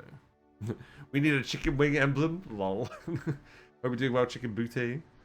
Boutier. Yeah, Brazil's going well. We're playing Brazil in Victoria 3. We just, we beat the splinter factions at the start. We got our rest of the Amazonas state from New Granada and Bolivia. And we also broke up the Peru-Bolivian-Confederation. So now Peru is independent. Nice to meet you. I love that you play this game. Yeah, well, we normally play Oxygen Not Included, but I've been playing this a lot off stream since they did Charters of Commerce. And I was like, I want to show you guys this game, because not a lot of people are playing this on Twitch, and it's really fun. And it's really complex as well. It's a different kind of complexity than Oni, but it is a lot of head scratching. And I like it a lot, because you could really be good at the game.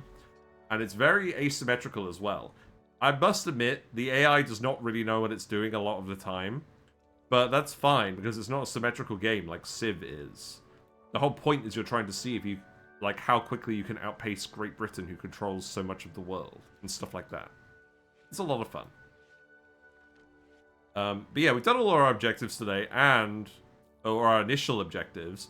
We've actually done this while we're still in the Regency as well. Pedro hasn't even come in yet today, so that's funny. But we're setting it up around the monarchy. We're going to try and go for the magnanimous monarch stuff. We want Greenland. Denmark is Greenland. What's in Greenland? We got anything here? No. More whaling stations. That's it. That's fine. No. I like Brazil. I like South America. We have everything we need in South America except for silk, which we're going to have to get from somewhere, but that's fine. So let's have a look at this Power Bloc interface a bit more.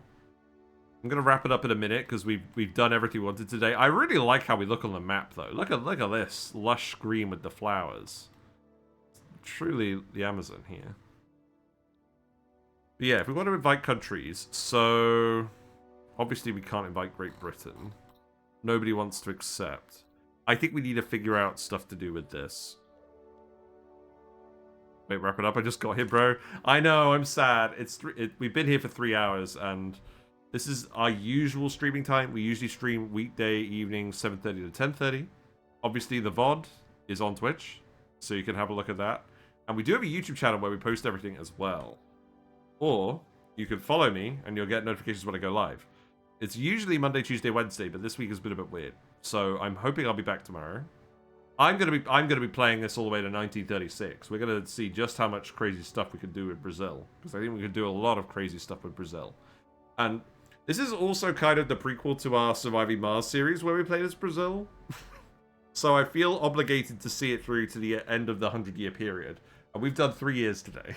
Thanks for the follow. So there'll be a lot of it. But thank you very much for the follow. Glad you're enjoying it. We'll be back tomorrow. Isn't the implication that you vassalize people and end up in the block that way? Well, you can do that. But I think what we can actually do with this block is we can get people in our power block via exerting leverage through other ways. Because there's a lot of diplomacy stuff we could do that we haven't actually been doing. We've been demanding stuff from people, but you can form treaties, you can do lots of things with normal diplomacy. And this is a way that we could generate leverage, which is a resource that we could use to get people to join our power block. We could invite, set up embassies in other countries as well to improve relations, but it depends on them wanting that as well. Like, for instance, Peru is a little bit negative on this, because they're reluctant towards it, but we're very cohesive, but we're a sovereign empire, and Peru is a minor rank. So overall that leads to a -5, but that's actually still enough to guarantee acceptance, because they generally like us, because we just released them from the tyranny of Bolivia. So what we could do is we could put the power block embassy there, improve our leverage from our treaties, and improve our relations with them, and we can keep doing this, and then we can vassalize people in our power block. I think. I've never done this yet, but I think this sounds like a good plan. So let's try and do this. Let's try and do this diplomatically. Can we invite you as well? What do you think? You have an 80% chance of joining. That's because you don't like us as much. Let's do this as well. I'm pretty sure we just want to do this with everyone, right? Like, if you actually all accept. Okay, you definitely don't want a power block embassy because you hate us. Because we took land from you. That makes sense. What about Uruguay? Yeah, you actually are for it. So we could probably get something out of you in exchange for this. Yeah, because you're an insignificant power. So that's fine. Do I want anything from you for that? I could ask for money. I don't really need money. I could ask for an obligation. But I'm not sure that's really going to benefit us. Whatever, you can have it. This benefits us both. What about... And this isn't just going to win us automatically, by the way. There's still other stuff we have to do after this, obviously. This is just like the first step. So Argentina definitely doesn't want it because they don't like us either. They did just fight with us, but I think it's more because they hated Bolivia more. Obviously, Bolivia isn't going to go for it. Obviously, New Granada isn't going to go for it. Venezuela probably would because we haven't been attacking them. And we probably don't plan on attacking them if we don't have to. So you're on -5, but that's, again, mostly fine. We could sweeten the deal a little bit. We could give them trade privileges. Do you care about that? You do if we're importing and exporting stuff. I think 92% chance is good enough. Let's unpause it. Let's let that happen. Okay. Why is this agreement just named the agreement between Brazil and Chile? We got the Convention of Huancayo. We got the Declaration of Recife. And we've got the agreement between Brazil and Chile. That's a bit funny. We got the Brazilian-Venezuelan Treaty. Okay, good. So that is... Who are you again? Uruguay. Okay. We got Peru, Uruguay, Chile, and Venezuela accepting an embassy. What about Ecuador? I'm excited. I've never done this before. Yeah, you straight up want one. That's good. You're fairly neutral to us, so you might want a bit of convincing as well. We'll give you trade privileges too. That you should probably accept this. Oh, we need... Oh, these are costing us influence, by the way. I think that's fine. This seems like a pretty good cost for the influence. Have we got another... I think this means we actually want to get more influence this game. I've not really wanted that yet. Do we stop increasing relations with Great Britain? Not really. Let's leave Ecuador for now. We can do that later. Okay. So, there we go. We're a great power. We're a little bit in debt, but that's fine. We're building up our economy. The year is 1839 now. The election has happened. The Exalted Liberal Party got almost all the votes. That's really good for us, because that means our legitimacy has gone up a lot. This means we're actually going to get rid of this penalty, and we're going to get a bonus to loyalists now. So that's good. Pedro is looking a lot better than he did yesterday, as well. Because yesterday he looked a bit like a zombie because we turned the graphic settings down too low. That's good. Yeah, I think we're really doing it. Yeah.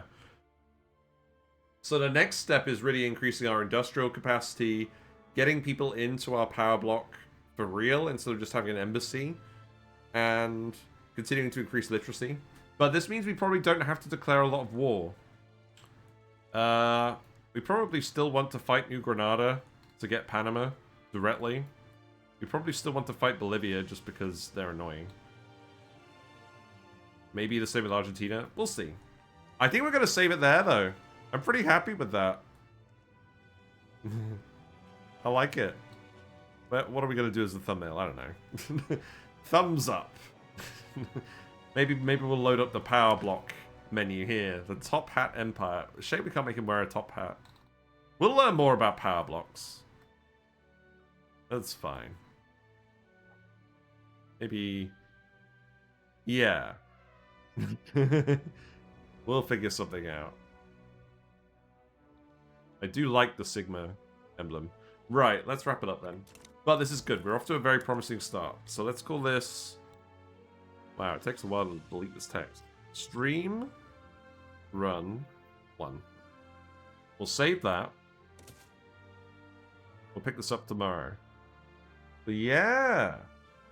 We're done! Where's the window? Show me the closeout window. Do it. Okay, good. We got that fish. Excellent. Thanks very much for hanging out tonight, everyone. I'm really glad that people are enjoying Victoria 3. I'm really glad that the game is actually running well. I love the music as well, by the way. Let me know if you want me to turn the music up next time. But yeah, and it's going really well. I think we're in a position to carve out our own South American empire and perhaps actually do it diplomatically for a change. Maybe we've got all the war out of our system. But if you like what you're seeing, feel free to follow me and you'll get a notification when I go live if you're not already following me. We're on weekday evenings, 7:30 to 10:30. We'll be back tomorrow for sure. Maybe Thursday too. And there's the YouTube channel where we're going to upload all the VODs. If we actually do a playthrough and it goes really well, I might do more video content for Victoria 3. But we'll see. In any case, I'm very much enjoying it as a bit of a break from Oxygen Not Included. So we will do this for a while. And then there's also the Discord where we talk about video games. If you have anything cool in Victoria 3 you want to show me, feel free to post it there and I'll have a look and I'll like it. But yeah, we can learn this game together and it should all be good. I don't think I'm going to go raid anyone for now because we've not got that many people. But I will bid you all a good night and I'll see you tomorrow hopefully. Bye for now.